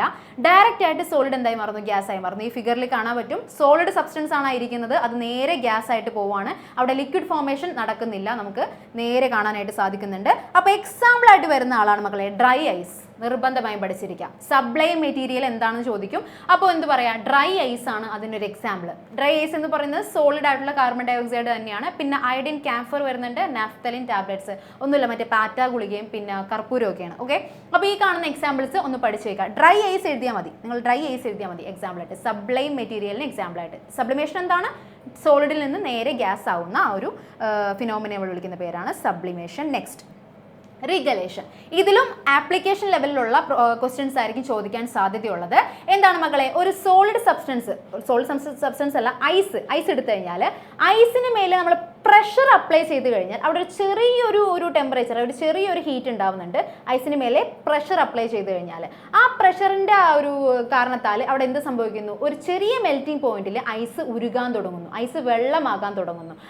അതേസമയം നമ്മൾ ആ പ്രഷർ എടുത്ത് മാറ്റിക്കഴിഞ്ഞാൽ, ഓക്കെ, നമ്മളൊരു കരിങ്കല്ലാണ് എടുത്ത് വെച്ചിരുന്നെങ്കിൽ ആ കരിങ്കൽ എടുത്ത് മാറ്റിക്കഴിഞ്ഞാൽ എന്ത് സംഭവിക്കുന്നു, നേരെ തിരിച്ചത് ഐസായി തന്നെ മാറുന്നു. ഓക്കെ, അപ്പോൾ അത്രേ ഉള്ളൂ. പ്രഷർ, ഐസിന് മേലെ പ്രഷർ അപ്ലൈ ചെയ്ത് കഴിഞ്ഞാൽ ഐസ് ഉരുകാൻ തുടങ്ങുന്നു. അതേസമയം പ്രഷറിനെ എടുത്ത് മാറ്റിക്കഴിഞ്ഞാൽ എന്ത് സംഭവിക്കുന്നു, ഐസ് വീണ്ടും റീഫ്രീസ് ചെയ്യപ്പെടുന്നു. ഈ ഒരു പ്രതിഭാസത്തെ നമ്മൾ വിളിക്കുന്ന പേരാണ് റീഗലേഷൻ. ഓക്കെ, ഇതിൽ നമ്മൾ എന്താ പറയാം, ആപ്ലിക്കേഷൻ ആയിട്ട് വരുന്നത് നമ്മൾ ഇപ്പോൾ സ്കേറ്റിംഗ്, വെറും സ്കേറ്റിംഗ് അല്ല, ഐസ് സ്കേറ്റിംഗ്. ഓക്കെ, ഐസിന് മേലെ നമ്മൾ സ്കേറ്റ് ചെയ്യുന്ന സമയത്ത് എന്താണ്, നല്ല പ്രഷർ അല്ലേ, ആ സ്കേറ്റ് ബോർഡ് ഐസിന് മേലെ വരുമ്പോൾ നല്ല പ്രഷർ ഐസിന് മേലെ വരികയാണ്. ആ പ്രഷർ വരുന്നതിനനുസരിച്ച് ആ സ്കേറ്റ് ബോർഡ് ഇരുന്ന ഭാഗത്ത് ചെറിയ രീതിക്ക് ലിക്വിഡ് ഫോം ചെയ്യുന്നു. ഓക്കെ, ആ ലിക്വിഡിൻ്റെ ആ ഒരു ഇതിലാണ് നമ്മളൊരു ലൂബ്രിക്കൻസ് വരുന്നത്, നമുക്ക് അങ്ങനെ തെന്നി പോകാൻ പറ്റുന്നതും. അതേസമയം ആ സ്കേറ്റ് ബോർഡ് മാറിക്കഴിഞ്ഞാൽ അപ്പം തന്നെ ഐസ് റീഫ്രീസ് ചെയ്യപ്പെടുന്നു. അത് വലിയൊരു എക്സാമ്പിളാണ്. യെസ്. അപ്പോൾ ആപ്ലിക്കേഷനായിട്ട് വരുന്നത് 2 പോയിന്റ്സ് കൊടുത്തിട്ടുണ്ട്. സ്കേറ്റിംഗ്, അതേസമയം തന്നെ എന്താ പറയുക, ഇപ്പോൾ വിൻ്റർ സീസണിൽ, നല്ല മഞ്ഞൊക്കെ ഉള്ള സ്ഥലങ്ങളിൽ വിൻ്റർ സീസണിൽ നമ്മൾ റോഡിലൊക്കെ ഉപ്പ് വിതറും. ഓക്കെ, അപ്പോൾ ഈ ലോറിക്ക് കൊണ്ടുപോയി ഇങ്ങനെ ഉപ്പ് വിതറിക്കൊണ്ടിരിക്കും. ഉപ്പിൻ്റെ പ്രത്യേകത എന്താണെന്ന് വെച്ച് കഴിഞ്ഞാൽ അവർ പിന്നെ ഐസ് ഫോം ചെയ്യുന്നത് തടയുന്നു. റോഡിലൊക്കെ ഐസ് ഫോം ചെയ്യുന്നത് തടയുന്നു. റോഡിൽ ഇങ്ങനെ നിറച്ചിങ്ങനെ ഐസ് വീണ് കഴിഞ്ഞാൽ ട്രാൻസ്പോർട്ടേഷനൊക്കെ വളരെ ബുദ്ധിമുട്ടായിരിക്കും അല്ലേ. അതുകൊണ്ട് എന്ത് ചെയ്യുന്നു, ഒരു ഉപ്പ് വിതറുന്നു. ഉപ്പ് വിതറുന്നതിനനുസരിച്ച് ഒരു പ്രഷർ വരെയല്ലേ, ഐസിൻ്റെ മേലെ പ്രഷർ വരികയാണ്. പ്രഷർ വന്നാൽ എന്ത് ചെയ്യുന്നു, ഐസ് ഉരുകുന്നു. അപ്പോൾ നമുക്ക് വണ്ടികൾക്കൊക്കെ പോകാനായിട്ട് സുഖമായിരിക്കും. അതുകൊണ്ടാണ് അവിടെ ഉപ്പ് വിതറുന്നത്. ഈ 2 ആപ്ലിക്കേഷൻസും പഠിച്ചിരിക്കുക കേട്ടോ. യെസ്. നെക്സ്റ്റ് മക്കളെ നോക്കിക്കോളൂ, ഇവിടെ നമ്മൾ പറയാൻ പോകുന്ന കാര്യമാണ് ഫേസ് ചേഞ്ച് എന്ന് പറയുന്ന ഒരു ടോപ്പിക്. ഒന്നുമില്ല, ഇതൊക്കെ മക്കളെ, ഈ ഒരു എക്സ് ആക്സിൽ ഹീറ്റ് എനർജിയും വൈ ആക്സിൽ ടെമ്പറേച്ചറാണ് കൊടുത്തിട്ടുള്ളത്. ഹീറ്റ് എനർജി കൊടുക്കുന്നതിനനുസരിച്ച് ടെമ്പറേച്ചർ കൂടുകയാണ് ചെയ്യുന്നത് അല്ലേ? സാധാരണ നടക്കുന്ന കാര്യമാണ്. ഹീറ്റ് എനർജി കൊടുക്കുന്നു, ടെമ്പറേച്ചർ കൂടുന്നു. അപ്പോൾ സോളിഡ് സ്റ്റേറ്റിലിരിക്കുന്നത്, ഫോർ എക്സാമ്പിൾ ഐസ് ആണെന്ന് വിചാരിക്കാം. സോളിഡ് സ്റ്റേറ്റിലിരിക്കുന്ന ഐസ് എന്ത് ചെയ്യാണ്, ഞാൻ ടെമ്പറേച്ചർ ഹീറ്റ് എനർജി കൊടുക്കുന്നതിനനുസരിച്ച് ടെമ്പറേച്ചർ കൂടി 0 ഡിഗ്രിയിൽ എത്തി. 0 ഡിഗ്രിയിൽ എത്തിയാൽ ഐസിന് എന്ത് സംഭവിക്കും? ഐസ് മെൽറ്റ് ചെയ്യും. നമ്മൾ വിചാരിക്കും 0 ഡിഗ്രിയിൽ എത്തിയ ഉടനെ തന്നെ ഐസ് അങ്ങ് മെൽറ്റ് ചെയ്യുന്നു. അങ്ങനെയല്ല മക്കളെ, 0 ഡിഗ്രിയിൽ എത്തിയ ഉടനെയല്ല, കുറച്ചും കൂടി ഹീറ്റ് അബ്സോർബ് ചെയ്തുകൊണ്ടാണ് അത് 0 ഡിഗ്രിയിൽ വെച്ച് എന്താകുന്നത്? വാട്ടർ ആയിട്ട് മാറുന്നത്. യെസ്, 0 ഡിഗ്രിയിൽ എത്തി, ഇത്രയും ഹീറ്റ് അബ്സോർബ് ചെയ്തു. ഇത്രയും എന്ന് പറഞ്ഞാൽ ഏകദേശം 3.33 × 10⁵ ജൂൾ പെർ കിലോഗ്രാം. അത്രയും ഉണ്ട് കേട്ടോ. അത്രയും ജൂള് ഹീറ്റ് അബ്സോർബ് ചെയ്ത് കഴിയുമ്പോഴാണ് 0 ഡിഗ്രിയിൽ വെച്ച് അത് ഈ പോയിന്റ് എത്തിക്കഴിയുമ്പോൾ എന്തായി മാറും? വാട്ടർ ആയിട്ട് മാറിയിട്ടുണ്ടായിരിക്കും. യെസ്, ഇതിനെ ഇത്രയും ഭാഗത്ത് നമ്മൾ വിളിക്കുന്ന പേരാണ് ഫേസ് ചേഞ്ച്. ഇവിടെ എന്ത് ഫേസ് ചേഞ്ച് ആണ് സംഭവിച്ചത്? സോളിഡിൽ നിന്ന് ലിക്വിഡ് ആവുന്ന ഫേസ് ചേഞ്ച്. ഇനി 0 ഡിഗ്രിയിൽ എത്തിക്കഴിഞ്ഞ് അത് ഈ ഒരു പോയിന്റ് എത്തിക്കഴിഞ്ഞപ്പോൾ വാട്ടറായി മാറി. ഇനി നമ്മൾ ചൂട് കൊടുത്തു കഴിഞ്ഞാൽ എന്ത് സംഭവിക്കുന്നു? ഈ കാണുന്ന മൊത്തം ലിക്വിഡ് ഫേസ് ആണ്. ഇത് മൊത്തം ലിക്വിഡ് ഫേസ് ആണ്. ഓക്കെ, ഇനി ലിക്വിഡ് ഫേസിനകത്ത് ഇരുന്നത് ഒരു 100 ഡിഗ്രി സെൽഷ്യസ് എത്തി. 100 ഡിഗ്രി സെൽഷ്യസ് അത്രയും ടെമ്പറേച്ചർ എത്തിക്കഴിയുമ്പോൾ എന്ത് സംഭവിക്കുന്നു? അപ്പോൾ അതെന്തായി മാറുന്നു? വേപ്പർ ആയിട്ട് മാറുന്നു, സ്റ്റീം ആയിട്ട് മാറുന്നു. അപ്പോഴും നമ്മൾ വിചാരിക്കും അപ്പം തന്നെ അങ്ങ് സ്റ്റീമായി മാറിയെന്ന്. ഇല്ല മക്കളെ, അവിടെയും അങ്ങനെയല്ല. ഇത്രയും ഹീറ്റ് എനർജി അബ്സോർബ് ചെയ്ത് കഴിയുമ്പോഴാണ് എന്തായി മാറുന്നത്? 100 ഡിഗ്രി സെൽഷ്യസിൽ വെച്ച് തന്നെ അത് സ്റ്റീമായി മാറുന്നത്. പിന്നെ അങ്ങോട്ട് ഗ്യാസ് ആയിട്ടങ്ങ് പോയി. അപ്പോൾ നിങ്ങൾ അറിഞ്ഞിരിക്കേണ്ട കാര്യം ഈ കാണുന്ന solid face, liquid face, gas phase, ഇങ്ങനെയുള്ള ഫേസസിലൊക്കെ ഉള്ളത് കൈനറ്റിക് എനർജിയാണ്. അതേസമയം ഈ ഫേസ് ചേഞ്ച് നടന്നിരിക്കുന്നത് ഈ ഹൊറിസോണ്ടൽ ലൈൻസ്, ഈ ഫേസ് ചേഞ്ച് നടന്നിരിക്കുന്ന ഭാഗത്തുള്ളത് പൊട്ടൻഷ്യൽ എനർജിയാണ്. യെസ്, പൊട്ടൻഷ്യൽ എനർജിയാണ്. അതേസമയം എന്താ? സോളിഡ്, ലിക്വിഡ്, ഗ്യാസ്, ഈ കാണുന്ന ഫേസിലൊക്കെ ഉള്ളത് കൈനറ്റിക് എനർജിയുമാണ്. ഓക്കെ, അപ്പോൾ ഇതിനെയാണ് നമ്മൾ ഫേസ് ചേഞ്ച് എന്ന് വിളിക്കുന്നത്. അങ്ങനെയാണെങ്കിൽ ഫേസ് ചേഞ്ച് സംഭവിക്കാനായിട്ട് കുറച്ച് ഹീറ്റ് എനർജി വേണമെന്ന് മിസ് പറഞ്ഞു അല്ലേ? 0 ഡിഗ്രിയിൽ വെച്ച് തന്നെയാണ് സോളിഡ് ലിക്വിഡായി മാറുന്നത്. പക്ഷെ അപ്പം തന്നെയല്ല, കുറച്ച് ഹീറ്റ് എനർജി അബ്സോർബ് ചെയ്തുകൊണ്ടാണ് സോളിഡ് ലിക്വിഡായി മാറുന്നത്. എത്രത്തോളം ഹീറ്റ് എനർജി അബ്സോർബ് ചെയ്തുകൊണ്ടാണോ സോളിഡ് ലിക്വിഡായി മാറിയത്, ആ ഹീറ്റ് എനർജിയെ നമ്മൾ വിളിക്കുന്ന പേരാണ് മക്കളെ latent heat of fusion. LF എന്ന് പറയും. എഫ് എന്ന് പറയുന്നത് ഫ്യൂഷന് വേണ്ടിയിട്ടാണ് സഫിക്സിൽ എഫ് കൊടുത്തിട്ടുള്ളത്. Okay, it is the amount of heat required to convert 1 degree സെൽഷ്യസിലുള്ളത്. ഓക്കെ മക്കളെ, ഒരു കിലോഗ്രാമിലുള്ളതാണ്. 1 കിലോഗ്രാം സബ്സ്റ്റൻസിന്റെ ടെമ്പറേച്ചറിനെ 1 കിലോഗ്രാം സോളിഡ് സബ്സ്റ്റൻസിനെ കംപ്ലീറ്റ് ആയിട്ട് വാട്ടർ ആക്കി മാറ്റാൻ അല്ലെങ്കിൽ ലിക്വിഡ് ആക്കി മാറ്റാൻ വേണ്ടുന്ന ഹീറ്റ് എനർജി നമ്മൾ വിളിക്കുന്ന പേരാണ് ലേറ്റന്റ് ഹീറ്റ് ഓഫ് ഫ്യൂഷൻ എന്ന് വിളിക്കുന്നത്. LF = Q/m. ടോട്ടൽ ഹീറ്റ് എനർജിനെ മാസ് കൊണ്ട് ഡിവൈഡ് ചെയ്ത് കഴിഞ്ഞാൽ നമുക്ക് 1 കിലോഗ്രാമിലുള്ള LF കിട്ടും, 1 കിലോഗ്രാമിലുള്ള ഹീറ്റ് എനർജി കിട്ടും.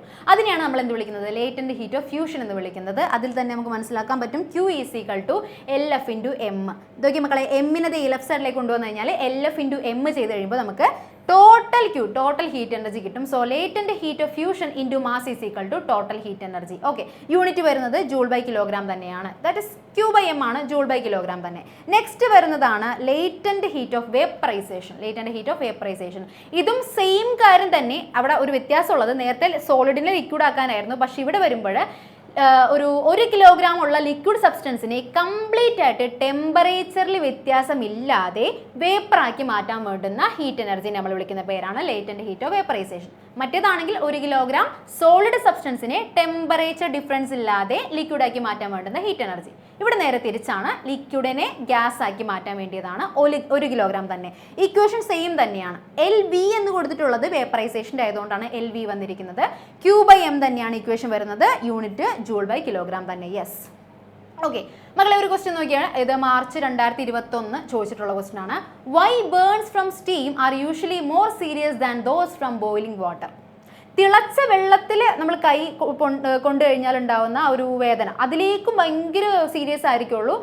എന്താ പറയുക, സ്റ്റീമില്ലേ മക്കളെ, ഭയങ്കരമായിട്ടുള്ള സ്റ്റീമിൽ നമ്മൾ കൈവച്ച് കഴിഞ്ഞാൽ ഉണ്ടാവുന്ന പൊള്ളൽ ഭയങ്കര സീരിയസ് ആയിരിക്കുള്ളൂ. അതെന്തുകൊണ്ടാണ്? തിളച്ച വെള്ളമാണെങ്കിലും സ്റ്റീം ആണെങ്കിലും രണ്ടുപേരും 100 ഡിഗ്രി സെൽഷ്യസ് തന്നെയാണ്. പക്ഷേ എന്തുകൊണ്ട് സ്റ്റീമിന് ചൂട് കൂടുന്നു? നമ്മളിപ്പോൾ പറഞ്ഞ അതേ കാര്യം തന്നെയാണ്. കാരണം എന്താണ് മക്കളെ? ഒന്നുമില്ല, രണ്ടുപേരും 100 ഡിഗ്രി സെൽഷ്യസ്, ബോയിൽഡ് വാട്ടർ ആണെങ്കിലും സ്റ്റീം ആണെങ്കിലും 100 ഡിഗ്രി സെൽഷ്യസ് തന്നെയാണ്.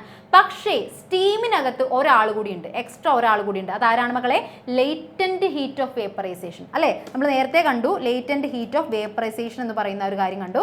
ഓക്കെ, അപ്പോൾ അതെ ലേറ്റന്റ് ഹീറ്റ് ഓഫ് വേപ്പറൈസേഷൻ വരുന്നത് 22.6 × 10⁵ ജൂൾ/കിലോഗ്രാം ആണ്. ഇത്രയും ഹീറ്റ് എക്സ്ട്രാ ആരുടെയിൽ ഉണ്ടാവും? സ്റ്റീമിൻ്റെ അടുത്ത് ഉണ്ടാവും. അപ്പോൾ ലേറ്റന്റ് ഹീറ്റ് ഓഫ് വേപ്പറൈസേഷനും കൂടി ഉള്ളത് കൊണ്ടാണ് എന്ത് സംഭവിക്കുന്നത്? സ്റ്റീമിന് ചൂട് കൂടുതലായിട്ട് അനുഭവപ്പെടുന്നത്. യെസ് മക്കളെ, അതാണ് അതിൻ്റെ ആൻസർ ആയിട്ട് വരുന്നത്.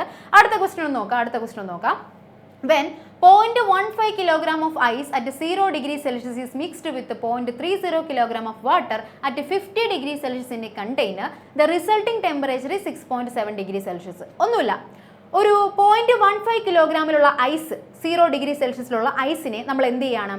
ഒരു 0.3 കിലോഗ്രാം വെള്ളത്തിലേക്ക് 50 ഡിഗ്രി സെൽഷ്യസിലുള്ള വെള്ളത്തിലേക്ക് നമ്മൾ മിക്സ് ചെയ്യാണ്. ഐസിനെ വെള്ളത്തിനെ കൂടി മിക്സ് ചെയ്യാണ്. അപ്പോൾ അവർ രണ്ടുപേരും മിക്സ് ആയി കഴിയുമ്പോഴുള്ള ടെമ്പറേച്ചർ 6.7 ഡിഗ്രി സെൽഷ്യസ് ആണ്. നമ്മളോട് ചോദിച്ചിരിക്കുന്നത് ഐസ് വെള്ളമാവാനെടുത്ത ലേറ്റന്റ് ഹീറ്റ് ഓഫ് ഫ്യൂഷൻ എത്രയാണെന്നാണ് ചോദിച്ചിട്ടുള്ളത്. നമുക്കൊരു കാര്യം തന്നിട്ടുണ്ട്, വെള്ളത്തിൻ്റെ സ്പെസിഫിക് ഹീറ്റ് കപ്പാസിറ്റി നമുക്കൊരു ഹിൻ്റ് ആയിട്ട് തന്നിട്ടുണ്ട്. 4186 joule kilogram inverse kelvin inverse ആണ്. മക്കളെ, ഇത് ഹിൻ്റ് ആയിട്ട് തന്നിട്ടില്ലെങ്കിൽ പോലും വെള്ളത്തിന്റെ ലേറ്റന്റ് ഹീറ്റ് എത്രയാണെന്നുള്ളത് നിർബന്ധമായും പഠിച്ചിരിക്കണം. 4186 വിത്ത് unit joule kilogram inverse kelvin inverse. Okay, March 2018 ചോദിച്ച ഒരു പ്രോബ്ലം ആയിരുന്നു. ഓക്കെ, ഇവിടെ നിങ്ങൾ അറിഞ്ഞിരിക്കേണ്ട ഒരു കാര്യമാണ് മക്കളെ, heat lost is equal to heat gained. എത്ര ചൂട് നഷ്ടപ്പെട്ടു എന്നുള്ളത് എത്ര തന്നെയാണ് എത്ര ചൂട് സ്വീകരിച്ചു എന്നതിനോട് ഈക്വൽ ആണ്. ഈ ഒരു പോയിന്റ് എഴുതിയാൽ തന്നെ നിങ്ങൾക്ക് മോശമല്ലാത്തൊരു മാർക്ക് കിട്ടും. Okay, heat lost is equal to heat gained. Okay, അപ്പോൾ നമുക്ക് ഹീറ്റ് ലോസ്റ്റും കണ്ടുപിടിക്കണം, ഹീറ്റ് ഗെയിൻഡും കണ്ടുപിടിക്കണം. അപ്പോൾ നമ്മൾ ഓരോന്ന് സ്റ്റെപ്പ് ബൈ സ്റ്റെപ്പ് ആയിട്ട് കണ്ടുപിടിക്കുകയാണ്. ഹീറ്റ് ലോസ്റ്റ് ബൈ വാട്ടർ, വെള്ളത്തിന് നഷ്ടപ്പെട്ട ഹീറ്റ് എത്രയാണെന്നാണ് ആദ്യം നമ്മൾ കണ്ടുപിടിക്കുന്നത്. വെള്ളം എത്ര ഡിഗ്രി സെൽഷ്യസിലായിരുന്നു? 50 ഡിഗ്രി സെൽഷ്യസിലാണ്. ഐസ് ഇട്ടതിന് ശേഷം എത്രയായി? 6.7 ഡിഗ്രി സെൽഷ്യസിലായി. അപ്പോൾ വെള്ളത്തിന് എത്ര ഹീറ്റ് നഷ്ടപ്പെട്ടു എന്ന് കണ്ടുപിടിക്കാനായിട്ട് നമ്മൾ ഏത് ഇക്വേഷൻ യൂസ് ചെയ്താൽ മതി? mc∆T അല്ലേ? സെയിം ഫേസ് തന്നെയാണ്. അവിടെ ഉണ്ടാവുന്ന ഹീറ്റിൽ ടെമ്പറേച്ചർ ഡിഫറൻസ് കാണുന്നതിന് വേണ്ടിയിട്ട്, ടെമ്പറേച്ചർ ഡിഫറൻസിൽ ഉണ്ടായ ഹീറ്റ് എനർജി കാണുന്നതിന് വേണ്ടിയിട്ടുള്ള ഇക്വേഷൻ mc∆T ആണ്. ഫേസ് ചേഞ്ചിനകത്ത് മാത്രമാണ് നമ്മൾ Q is equal to M × LF use ചെയ്യുന്നത്. സെയിം ഫേസിനകത്ത് ഉണ്ടായ ടെമ്പറേച്ചർ ഡിഫറൻസിലുള്ള ഹീറ്റ് എനർജി കാണാനാണെങ്കിൽ Q is equal to MC × ∆T. Okay, MC × ∆T. M എത്രയാണെന്ന് അറിയാം. വെള്ളം എത്ര കിലോഗ്രാമാണ് നമ്മൾ എടുത്തത്? ദാറ്റ് ഈസ് 0.30 കിലോഗ്രാം ആയിരുന്നു. അപ്പോൾ M അറിയാം. C എന്ന് പറയുന്ന specific heat capacity of water ആണ്, ദാറ്റ് ഈസ് 4186, അതും തന്നിട്ടുണ്ട്. ഇനി ടെമ്പറേച്ചർ ഡിഫറൻസ് ∆T എന്ന് പറയുന്ന temperature difference, that is final temperature minus initial temperature. നമുക്ക് തിരിച്ചു എഴുതാം, മൈനസ് വന്നാലും കുഴപ്പമൊന്നുമില്ല. അപ്പോൾ നമ്മൾ ഫൈനൽ ടെമ്പറേച്ചർ 6.7 ആണ്. ഇനീഷ്യൽ ടെമ്പറേച്ചർ, വാട്ടറിൻ്റെ ഇനീഷ്യൽ ടെമ്പറേച്ചർ 50 ഡിഗ്രി സെൽഷ്യസ് ആയിരുന്നു. ഒന്ന് മൈനസ് ചെയ്ത് എഴുതി കഴിയുമ്പോൾ നമുക്കൊരു വാല്യൂ കിട്ടും. അതെല്ലാം കൂടി മൾട്ടിപ്ലൈ ചെയ്ത് കഴിയുമ്പോൾ നമുക്ക് ഇത്രയും കിട്ടും. 54,376 ജൂളാണ് നമുക്ക് കിട്ടുന്നത്. നെക്സ്റ്റ്, ഇപ്പോൾ നമുക്ക് ഹീറ്റ് ലോസ്റ്റ് കിട്ടി, വെള്ളത്തിന് നഷ്ടപ്പെട്ട എത്രത്തോളമാണ് ഹീറ്റ് നഷ്ടപ്പെട്ടെന്നുള്ളത് കിട്ടി. ഇനി നമുക്ക് കണ്ടുപിടിക്കേണ്ട രണ്ട് കാര്യങ്ങളുണ്ട്. Heat absorbed by ice to melt, ഐസിന് മെൽറ്റ് ആവാനായിട്ട് എത്രത്തോളം ഹീറ്റ് വേണ്ടി വന്നു എന്നുള്ളതാണ് നമ്മൾ കണ്ടുപിടിക്കുന്നത്. ദാറ്റ് ഈസ് എന്താണ്? ഐസ് മെൽറ്റ് ആവാനാണ്, വെള്ളമായി മാറാൻ വേറൊരു ഫേസ് ആണ്. ഫേസ് ചേഞ്ച് ആകുമ്പോൾ അവിടെ വരുന്ന ഇക്വേഷൻ എന്താണ്? M × LF ആണ്, mass into latent heat of fusion ആണ്. സോ M എത്രയാണെന്ന് അറിയാം. ഐസ് എത്ര കിലോഗ്രാം ആയിരുന്നു? 0.15 കിലോഗ്രാം. LF നമുക്കറിയില്ല, കണ്ടുപിടിക്കാനുള്ള ആളാണ്, മാറ്റിവെക്കുക. സോ 0.15 × LF എന്നുള്ളത് അവിടെ നിൽക്കട്ടെ. ഇനി heat absorbed by water from ice, വെള്ളം ഐസിൽ നിന്ന് എത്ര ഹീറ്റ് സ്വീകരിച്ചു എന്ന് പറയണം. വെള്ളത്തിന് എത്ര ഹീറ്റ് നഷ്ടപ്പെട്ടു എന്ന് പറയണം. നഷ്ടപ്പെട്ടത് ഞാൻ കണ്ടുപിടിച്ചു, mc∆T വെച്ചിട്ട് ഇത്രയും കിട്ടി. ഇനി ഐസിൽ നിന്ന് എത്ര ഹീറ്റ് സ്വീകരിച്ചു എന്നുള്ളത് ഞാൻ കണ്ടുപിടിക്കാൻ പോവുകയാണ്. അവിടെയും സെയിം ഇക്വേഷൻ തന്നെ, mc∆T. M എത്രയാണ്? ഐസിന്റെ ടെമ്പറേച്ചർ, ഐസിന്റെ വെയിറ്റ് ആണ്. സോ 0.15 ആണ്. Into latent heat of water 4186 ആണ്. അതേസമയം ടെമ്പറേച്ചർ ഡിഫറൻസ് പറയുമ്പോൾ ഐസ് 0 ഡിഗ്രിയിലായിരുന്നു. ഇപ്പോഴത്തെ ടെമ്പറേച്ചർ എത്രയാണ്? 6.7 ഡിഗ്രി സെൽഷ്യസ് ആണ്. മൈനസ് ചെയ്ത് കഴിയുമ്പോൾ 6.7 ഡിഗ്രി തന്നെ. അപ്പോൾ നമുക്ക് മൂന്നും കൂടി മൾട്ടിപ്ലൈ ചെയ്ത് കഴിയുമ്പോൾ 4207 എന്നുള്ളൊരു സംഖ്യ കിട്ടും. അത്രയും ജൂൾ ആയിരിക്കുള്ളൂ വെള്ളം ഐസിൽ നിന്ന് അബ്സോർബ് ചെയ്ത ഹീറ്റ് എന്ന് പറയുന്നത്. ഇനി നമ്മൾ എന്ത് ചെയ്താൽ മതി? നേരെ ഒരു പ്രശ്നമില്ല, നേരെ എന്ത് ചെയ്താൽ മതി? നമ്മൾ നേരത്തെ പറഞ്ഞു heat lost is equal to heat gained ആണ്. ഹീറ്റ് ലോസ്റ്റ് എത്രയാണ്? 54,376 ജൂളാണ്. ഹീറ്റ് ഗെയിൻ എന്ന് പറയുമ്പോൾ നമ്മൾ അബ്സോർബ് ചെയ്ത രണ്ട് ഹീറ്റും കൂടി സം ചെയ്യണം. That is 0.15 LF plus 4207 joule. ഇത് രണ്ടും കൂടി സം ചെയ്ത് കഴിയുമ്പോൾ ഹീറ്റ് അബ്സോർബ്ഡും കിട്ടും. അത് രണ്ടും നമ്മൾ ഒരു സൈഡിലേക്ക് മാറ്റി എഴുതി. ഹീറ്റ് ലോസ്റ്റിനെ ഒരു വശത്തേക്കും ഹീറ്റ് അബ്സോർബ്ഡിനെയും ഒരു സൈഡിലേക്ക് സം ചെയ്ത് എഴുതി. ഇനി നമ്മൾ എന്ത് ചെയ്യണം? LF ആണ് കണ്ടുപിടിക്കേണ്ടത്. സോ കോൺസ്റ്റന്റ് ആയിട്ടുള്ള ടേംസ് ബാക്കിയൊക്കെ നമ്മൾ ഒരു വശത്തേക്ക് കൊണ്ടുവരാം. സോ 54376 മൈനസ് 4207 ചെയ്ത് കഴിഞ്ഞാൽ നമുക്ക് 0.15 LF എന്ന് കിട്ടും. സോ LF കണ്ടുപിടിക്കാനാണെങ്കിൽ എന്ത് ചെയ്താൽ മതി? ഇത് രണ്ടിനെ മൈനസ് ചെയ്തിട്ട് ഈ കാണുന്ന 0.15നെ ആ വശത്തേക്ക് കൊണ്ടുവന്നു കഴിഞ്ഞാൽ നമുക്ക് LF കിട്ടും. LFന്റെ വാല്യൂ നമുക്ക് വരുന്നത് 3.34 × 10⁵ ജൂൾ ബൈ കിലോഗ്രാം ആണ്. യെസ്, അപ്പം ഇത്രയുമാണ് ഈ ഒരു പ്രോബ്ലത്തിനകത്ത് ചെയ്യേണ്ടത്. ഈ ഒരു കാര്യം നിർബന്ധമായി അറിഞ്ഞിരിക്കുക. Heat lost is equal to heat gained. ഇനി എവിടെ നിന്നൊക്കെയാണ് ഹീറ്റ് ലോസ് സംഭവിച്ചിട്ടുള്ളത്, അതുപോലെ തന്നെ എവിടെയൊക്കെയാണ് ഹീറ്റ് ഗെയിൻ സംഭവിച്ചിട്ടുള്ളത് എന്നുള്ള കാര്യം കൂടി മനസ്സിലാക്കി കഴിഞ്ഞാൽ നമുക്ക് ഈ ഒരു പ്രോബ്ലം സിമ്പിളായിട്ട് ചെയ്യാൻ പറ്റും. ഈ രണ്ട് ഇക്വേഷനും നിർബന്ധമായും അറിഞ്ഞിരിക്കാം. സെയിം ഫേസിനകത്ത് തന്നെ ഇരുന്നുകൊണ്ട് ടെമ്പറേച്ചർ ഡിഫറൻസ് ആണെന്നുണ്ടെങ്കിൽ അവിടുത്തെ ഹീറ്റ് എനർജിക്കാണ് ഈ ഇക്വേഷൻ വരുന്നത്. അതേസമയം ഫേസ് ചേഞ്ചിനകത്തുള്ള ഹീറ്റിൻ്റെ ഇക്വേഷൻ വരുന്നതാണ് Q = M × LF. Yes, okay. Heat transfer എന്ന് പറയുമ്പോൾ 3 രീതിക്ക് നമുക്ക് ഹീറ്റ് ട്രാൻസ്ഫർ ചെയ്യാനായിട്ട് പറ്റും. ഹീറ്റ് ട്രാൻസ്ഫർ ചെയ്യാനുള്ള മിനിമം കണ്ടീഷൻ എന്ന് പറയുന്നത് ടെമ്പറേച്ചർ ഡിഫറൻസ് ആണ്. ടെമ്പറേച്ചർ കൂടുതലുള്ളതിൽ നിന്ന് കുറവുള്ളതിലേക്കായിരിക്കും ഹീറ്റ് ഒഴുകുന്നത്. അപ്പോൾ ഹീറ്റ് ഒഴുകാൻ വേണ്ട 3 നമുക്ക് മെത്തേഡ്സ് ഉള്ളത്. ഒന്നാമത്തെ കണ്ടക്ഷൻ, 2 കൺവെക്ഷൻ, 3 റേഡിയേഷൻ. കണ്ടക്ഷൻ എന്ന് പറയുമ്പോൾ ഒന്നുമില്ല, അഡ്ജസന്റ് പാർട്ടിക്കിൾസ് തമ്മിൽ ഹീറ്റ് ഇങ്ങനെ ട്രാൻസ്ഫർ ചെയ്ത് അറ്റത്തുള്ള പാർട്ടിക്കിളിന് വരെയും കിട്ടുന്നു അല്ലേ. ഓരോരോ പാർട്ടിക്കിൾ തമ്മിലായിരിക്കും ട്രാൻസ്ഫർ ചെയ്യുന്നത്. സോളിഡ്സിനകത്തായിരിക്കും ഏറ്റവും കൂടുതൽ കണ്ടക്ഷൻ നടക്കുന്നത്. ഓക്കെ. കൺവെക്ഷൻ ആണെന്നുണ്ടെങ്കിൽ, കൺവെക്ഷൻ എന്ന് പറയുമ്പോൾ ഫ്ലൂയിഡ്സിനകത്തായിരിക്കും, സോളിഡ്സിനകത്ത് നടക്കൂല. ലിക്വിഡ്സ് അഥവാ ഗ്യാസസ്, ഫ്ലൂയിഡ്സിനകത്തായിരിക്കും എന്ത് നടക്കുന്നത്? കൺവെക്ഷൻ നടക്കുന്നത്. എന്താണ്? പാർട്ടിക്കിൾസ് നല്ല വൈബ്രന്റ് ആയിട്ട് ഓടി നടക്കാൻ പറ്റുന്ന പാർട്ടിക്കിൾസ് ആയിരിക്കണം. അത് ഇതിലാണ് ലിക്വിഡ്സിലും സോളിഡ്സിലും നടക്കത്തുള്ളൂ. ഓക്കെ. അപ്പോൾ കൺവെക്ഷൻ എങ്ങനെയാണെന്ന് വെച്ച് കഴിഞ്ഞാൽ മാറ്ററിന്റെ ആക്ച്വൽ മോഷനിലൂടെ ആയിരിക്കും കൺവെക്ഷൻ നടക്കുന്നത്, അഥവാ ഹീറ്റ് ട്രാൻസ്ഫർ കൺവെക്ഷനകത്ത് നടക്കുന്നത്. ഇനി റേഡിയേഷൻ ആണെങ്കിൽ ഒന്നുമില്ല, മീഡിയം ഒന്നും ആവശ്യമില്ല. ഒരു വശത്തുള്ള ഹീറ്റ് സിമ്പിളായിട്ട് അപ്പുറത്തെ വശത്തേക്ക് കൊടുക്കുന്നു. മീഡിയത്തിന്റെ ഒന്നും ആരുടെയും ഒരു ആവശ്യമില്ല. ഓക്കെ. അപ്പോൾ അതാണ് 3 type of heat transfer methods എന്ന് പറയുന്നത്. ഓക്കെ, കണ്ടക്ഷൻ പറഞ്ഞു. എന്താണ് മക്കളെ? അഡ്ജസന്റ് പാർട്സ് തമ്മിൽ ഹീറ്റ് ട്രാൻസ്ഫർ ചെയ്യുന്നു. നെക്സ്റ്റ്, ഇനി കണ്ടക്ഷനകത്ത് നമ്മൾ അറിഞ്ഞിരിക്കേണ്ട ഒരു ഇക്വേഷൻ ആണ് മക്കളെ, റേറ്റ് ഓഫ് ഹീറ്റ്, അതായത് റേറ്റ് ഓഫ് ഹീറ്റ് ഫ്ലോ. എത്രത്തോളം ഹീറ്റ് ആണ് ഒരു വശത്ത് നിന്ന് മറ്റേ വശത്തേക്ക് ഒഴുകിയിരിക്കുന്നത്, എത്ര ടൈം കൊണ്ട് എത്രത്തോളം ഹീറ്റ്, അതായത് dQ/dt. dQ/dt is equal to H എന്ന് പറയാം, ഹീറ്റ് എനർജി ആയിട്ട് പറയാം, which is equal to K × A × TH - TC/L. K എന്ന് പറയുന്നത് തെർമൽ കണ്ടക്ടിവിറ്റി ആണ്, അതൊരു കോൺസ്റ്റന്റ് ആണ്. A എന്ന് പറയുന്നത് ഏരിയ ഓഫ് ക്രോസ് സെക്ഷൻ, എത്രത്തോളം ഏരിയ ഉള്ള ഒരു സബ്സ്റ്റൻസിലൂടെയാണ് ഹീറ്റ് ഒഴുകുന്നത്. TH - TC എന്ന് പറയുന്നത് ഹോട്ടർ ടെമ്പറേച്ചറിൽ നിന്ന് കോൾഡർ ടെമ്പറേച്ചർ മൈനസ് ചെയ്യുമ്പോഴുള്ള ആ ഒരു ടെമ്പറേച്ചർ ഡിഫറൻസ് ആണ് TH - TC. അവിടെ നിന്ന് ഇവിടേക്കാണല്ലോ ഒഴുകുന്നത്. ഓക്കെ. ഡിവൈഡഡ് ബൈ L എന്ന് പറയുന്ന ലെങ്ത് ആണ്. ലെങ്ത്തിനോട് ഹീറ്റ് എനർജി എന്ന് പറയുന്നത് ഇൻവേഴ്സ്ലി പ്രൊപ്പോർഷൻ ആണ്. നീളം കൂടുന്നതിനനുസരിച്ച് എന്തായിരിക്കും? ഇവിടെ നിന്ന് ഇവിടെ വരെ ഹീറ്റ് എത്താനുള്ള സമയം കൂടുന്നു അല്ലേ. അപ്പോൾ എന്താണ്? ഈ ഒരു ഇക്വേഷൻ വെച്ചിട്ട് നമുക്ക് എന്ത് കണ്ടുപിടിക്കാൻ പറ്റും? ഇവിടെ നിന്ന് ഇവിടേക്ക് ഒരു നിശ്ചിത സമയത്തിനുള്ളിൽ ഒഴുകിയിരിക്കുന്ന ഹീറ്റ് എനർജി എത്രത്തോളമാണെന്ന് കണ്ടുപിടിക്കാനായിട്ട് സാധിക്കും. K എന്ന് പറയുന്നത് ആരാണ്? തെർമൽ കണ്ടക്ടിവിറ്റി ആണ്. യൂണിറ്റ് വരുന്നത് joule second inverse, metre inverse, kelvin inverse. Yes. Convention പറഞ്ഞു. കൺവെൻഷൻ എന്ന് പറയുന്നത് മാറ്ററിന്റെ ആക്ച്വൽ മോഷൻ വഴിയാണ് കൺവെക്ഷൻ നടക്കുന്നത്, ഹീറ്റ് ട്രാൻസ്ഫർ നടക്കുന്നത്. ഓക്കെ. ഫ്ലൂയിഡ്സിനകത്ത് മാത്രമാണ് നടക്കുന്നത്. ആപ്ലിക്കേഷൻ ആയിട്ട് വരുന്നത് sea breeze and land breeze. Yes, sea breeze repeated ആയിട്ട് എക്സാമിന് ചോദിച്ചിട്ടുള്ള കാര്യമാണ് സീ ബ്രീസ്. ഓക്കെ. സീ ബ്രീസും ലാൻഡ് ബ്രീസും അറിഞ്ഞിരിക്കുക. ഇനി നമുക്ക് എക്സാമിന് ലാൻഡ് ബ്രീസ് ചോദിക്കാം അല്ലോ, അതുകൊണ്ട് തന്നെ സീ ബ്രീസും ലാൻഡ് ബ്രീസും അറിഞ്ഞിരിക്കുക. സീ ബ്രീസ് ആയിരിക്കും നിർബന്ധമായും പഠിച്ചിരിക്കേണ്ടത്. സീ ബ്രീസ് എന്ന് പറയുമ്പോൾ ഒന്നുമില്ല മക്കളെ, പകൽ സമയത്ത് കര കടലിനേക്കാളും വേഗത്തിൽ ചൂടാവുന്നു അല്ലെ, ലാൻഡ് സീനേക്കാളും വേഗത്തിൽ ചൂടാവുന്നു. അതുകൊണ്ട് തന്നെ ലാൻഡിന് തൊട്ട് മുകളിലുള്ള അറ്റ്മോസ്ഫിയർ അല്ലെങ്കിൽ തൊട്ട് മുകളിലുള്ള എയർ അതിൻ്റെ ഒപ്പം തന്നെ ചൂടാവുന്നു. ചൂടായി കഴിയുമ്പോൾ വോളിയം കൂടി, ഡെൻസിറ്റി കുറഞ്ഞു. ഡെൻസിറ്റി കുറഞ്ഞവർ മുകളിലേക്ക് ഉയർന്നു. കരയ്ക്ക് മുകളിൽ ചൂടായി നിൽക്കുന്ന ആ വായു മുകളിലേക്ക് ഉയരുന്നു, കാരണം ഡെൻസിറ്റി കുറഞ്ഞതുകൊണ്ട്. ഓക്കെ. മുകളിലേക്ക് ഉയർന്ന വായു എന്ത് സംഭവിക്കുന്നു? അപ്പോൾ മുകളിലേക്ക് ഉയർന്നു കഴിയുമ്പോൾ കരയ്ക്ക് മുകളിലുള്ള ആ ഒരു ഏരിയ എം ടി ആയി കാണാൻ പറ്റും അല്ലെ. വായു മൊത്തം മുകളിലേക്ക് ഉയർന്നു, അപ്പോൾ ആ ഒരു ഏരിയ എം ടി ആയി കാണാൻ കഴിഞ്ഞു. അതേസമയം കടലിന് മുകളിലുള്ള വായു തണുത്തതാണ്, ഡെൻസിറ്റി കൂടിയതാണ്. അപ്പോൾ അവരെന്ത് ചെയ്യുന്നു? ആ എം ടി സ്പേസിലേക്ക് വരുന്നു. അതുകൊണ്ട് നമുക്ക് എന്ത് സംഭവിക്കുന്നു? കടലിൽ നിന്ന് കരയിലേക്ക് കാറ്റ് വീശുന്നതായിട്ട് കാണാനായിട്ട് സാധിക്കുന്നു. ഇവിടെ നടക്കുന്ന ഫിനോമിന കൺവെക്ഷൻ തന്നെയാണ് അല്ലേ. ഫ്ലൂയിഡിന്റെ മോഷനിലൂടെയാണ്, പാർട്ടിക്കിൾസിന്റെ മോഷനിലൂടെയാണ് ഹീറ്റ് ട്രാൻസ്ഫർ നടന്നത്. ഇവിടെ കൺവെക്ഷൻ ആണ് നടക്കുന്നത്. ആ കാര്യം നിർബന്ധമായും എഴുതിയിരിക്കുക. യെസ്. നെക്സ്റ്റ്, റേഡിയേഷൻ ഒന്നുമില്ല, നമ്മൾ പറഞ്ഞു. ഒരു മീഡിയത്തിൻ്റെയും ആവശ്യമില്ലാതെ തന്നെ ഹീറ്റ് ട്രാൻസ്ഫർ നടക്കുന്നതിനെയാണ് റേഡിയേഷൻ എന്ന് പറയുന്നത്. ബ്ലാക്ക് ബോഡി ആയിരിക്കും ഏറ്റവും കൂടുതൽ റേഡിയേഷൻസിനെ അബ്സോർബ് ചെയ്യുന്നതും എമിറ്റ് ചെയ്യുന്നതും. പിന്നെ ഒരു ആപ്ലിക്കേഷൻ ആയിട്ട് വരുന്നതാണ് തെർമസ് ബോട്ടിൽ.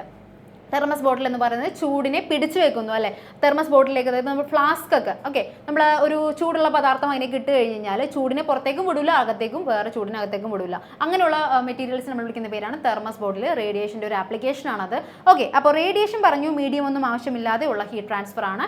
ഈ രണ്ട് ആപ്ലിക്കേഷൻസും ഓർത്തിരിക്കാം. നമ്മൾ പറഞ്ഞു ബ്ലാക്ക് ബോഡി ആയിരിക്കും ഏറ്റവും കൂടുതൽ റേഡിയേഷൻസിനെ അബ്സോർബ് ചെയ്യുന്നതും എമിറ്റ് ചെയ്യുന്നതും. അതുകൊണ്ട് തന്നെയാണ് വിന്റർ സീസൺസിൽ നമ്മൾ ഡാർക്ക് ഡ്രസ്സ് വിയർ ചെയ്യുന്നത്. ഡാർക്ക് ഡ്രസ്സ് ഇട്ട് കഴിഞ്ഞാൽ, ഒരു കറുത്ത ഡ്രസ്സ് ഡെമിസ് ഇട്ടിരിക്കുന്ന പോലെ കറുത്ത ഡ്രസ്സ് ഇട്ട് കഴിഞ്ഞാൽ എങ്ങനെയായിരിക്കും മക്കളെ, നന്നായിട്ട് ചൂടിനെ അബ്സോർബ് ചെയ്യാനും നമ്മുടെ ബോഡിയൊക്കെ നന്നായിട്ട് വാം ആക്കി വെക്കാനും നമുക്ക് സാധിക്കുന്നു. ഓക്കെ, അതുപോലെ തന്നെ നമ്മളുടെ വീട്ടിലൊക്കെ ഉപയോഗിക്കുന്ന പാചക സാധനങ്ങളുടെയൊക്കെ അടിഭാഗം ബോട്ടം ബ്ലാക്ക് സർഫസ് ആണെന്നുണ്ടെങ്കിൽ ഏറ്റവും കൂടുതൽ ആ ഒരു പാത്രം ചൂടിനെ അബ്സോർബ് ചെയ്യുന്നു. നമുക്ക് പാചകമൊക്കെ എളുപ്പത്തിൽ, വസ്തുക്കളൊക്കെ എളുപ്പത്തിൽ കുക്ക് ചെയ്യാനായിട്ട് സാധിക്കുന്നു. ഓക്കെ, അപ്പോൾ ഈ രണ്ട് ആപ്ലിക്കേഷൻസും ബ്ലാക്ക് ബോർഡിൽ വരുന്നതാണ്. അപ്പോൾ പഠിച്ചു വെക്കുക. യെസ്, എന്താണ് ബ്ലാക്ക് ബോഡി എന്നുള്ള കാര്യം പറഞ്ഞു. ബ്ലാക്ക് ബോഡി എന്ന് പറയുന്നത് ഏറ്റവും കൂടുതൽ റേഡിയേഷൻസിനെ അബ്സോർബ് ചെയ്യുകയും എമിറ്റ് ചെയ്യുകയും ചെയ്യുന്ന ആൾക്കാരാണ് ബ്ലാക്ക് ബോഡി എന്ന് പറയുന്നത്. നല്ല ബ്ലാക്ക് ആയിരിക്കും ഉള്ളവർ. അപ്പോൾ ശരിക്കും പെർഫെക്റ്റ് ബ്ലാക്ക് ബോഡി എന്ന് പറയുന്ന ഒരു വസ്തു ശരിക്കും നമ്മുടെ ഭൂമിയിൽ എക്സിസ്റ്റ് ചെയ്യുന്നില്ല എന്ന് പറയാം. ബ്ലാക്ക് ഹോളൊക്കെ ഉണ്ട്. Okay, an object that absorbs all radiations falling on it at all wavelength. ഏത് വേവ് ലെങ്ത്തിലുള്ള ഏത് റേഡിയേഷൻസിനെയും അത് അബ്സോർബ് ചെയ്യുകയും ചെയ്യും, എമിറ്റ് ചെയ്യുകയും ചെയ്യും. അതിനെയാണ് ബ്ലാക്ക് ബോഡി എന്ന് വിളിക്കുന്നത്. നെക്സ്റ്റ്, ഓക്കെ മക്കളെ, ഈ ബ്ലാക്ക് ബോഡിക്കകത്ത് നിങ്ങൾ അറിഞ്ഞിരിക്കേണ്ട ഒരു ലോ ആണ് സ്റ്റീഫൻ ബോൾസ്മാൻ ലോ. ഒന്നുമില്ല, ബ്ലാക്ക് ബോഡിയിൽ നിന്ന് പുറത്തേക്ക് പോകുന്ന ഹീറ്റിൻ്റെ അളവിനെയാണ് നമുക്ക് ഈ ഒരു ലോയിൽ നിന്ന് കിട്ടുന്നത്. ഹീറ്റ് അളവ്, sorry, the energy emitted by a perfect radiator. അതായത് ഒരു ബ്ലാക്ക് ബോഡിയിൽ നിന്ന് പുറത്തേക്ക് പോകുന്ന heat energy per unit time.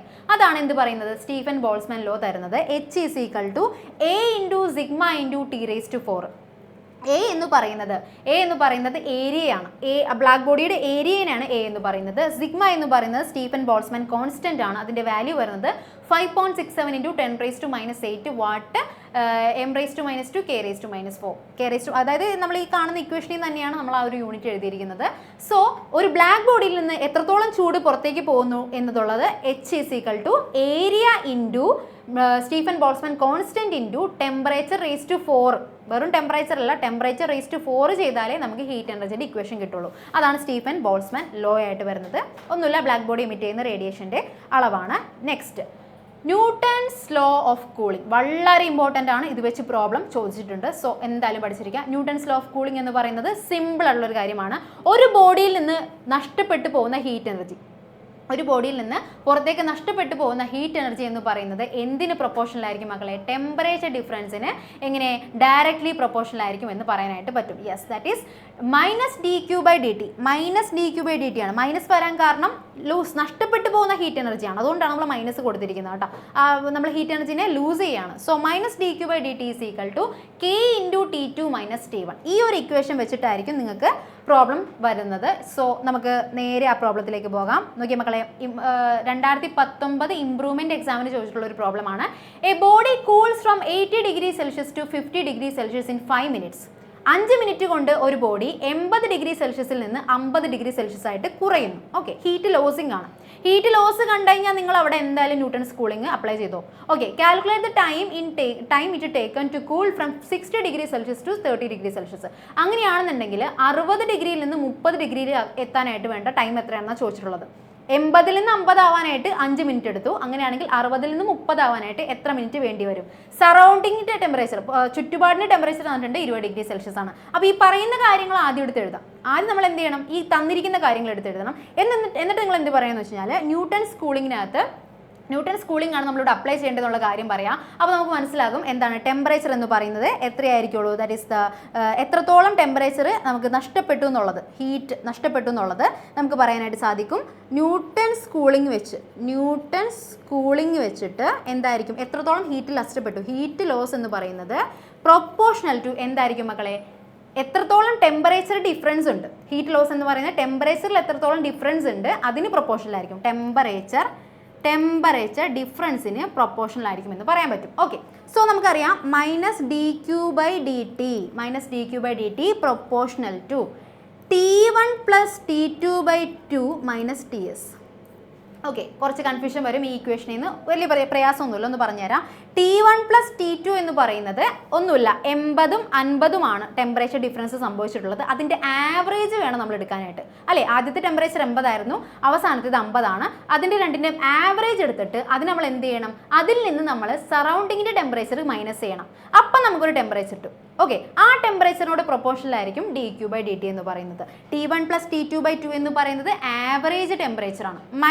-TS എന്ന് പറയുന്നത് സറൗണ്ടിങ്ങിൻ്റെ ടെമ്പറേച്ചറാണ്. ഓക്കെ, അപ്പോൾ നമ്മൾ എന്ത് ചെയ്യണം, -dQ/dt proportional to T1 + T2/2 -TS എന്നുള്ളത് ഒന്ന് എഴുതി വെച്ചേക്കാം. എന്നിട്ട് നമ്മൾ എന്ത് ചെയ്യണം എന്ന് വെച്ച് കഴിഞ്ഞാൽ ഈ dQ/dt dQ എന്ന് പറയുന്നത് mc∆T അല്ലേ?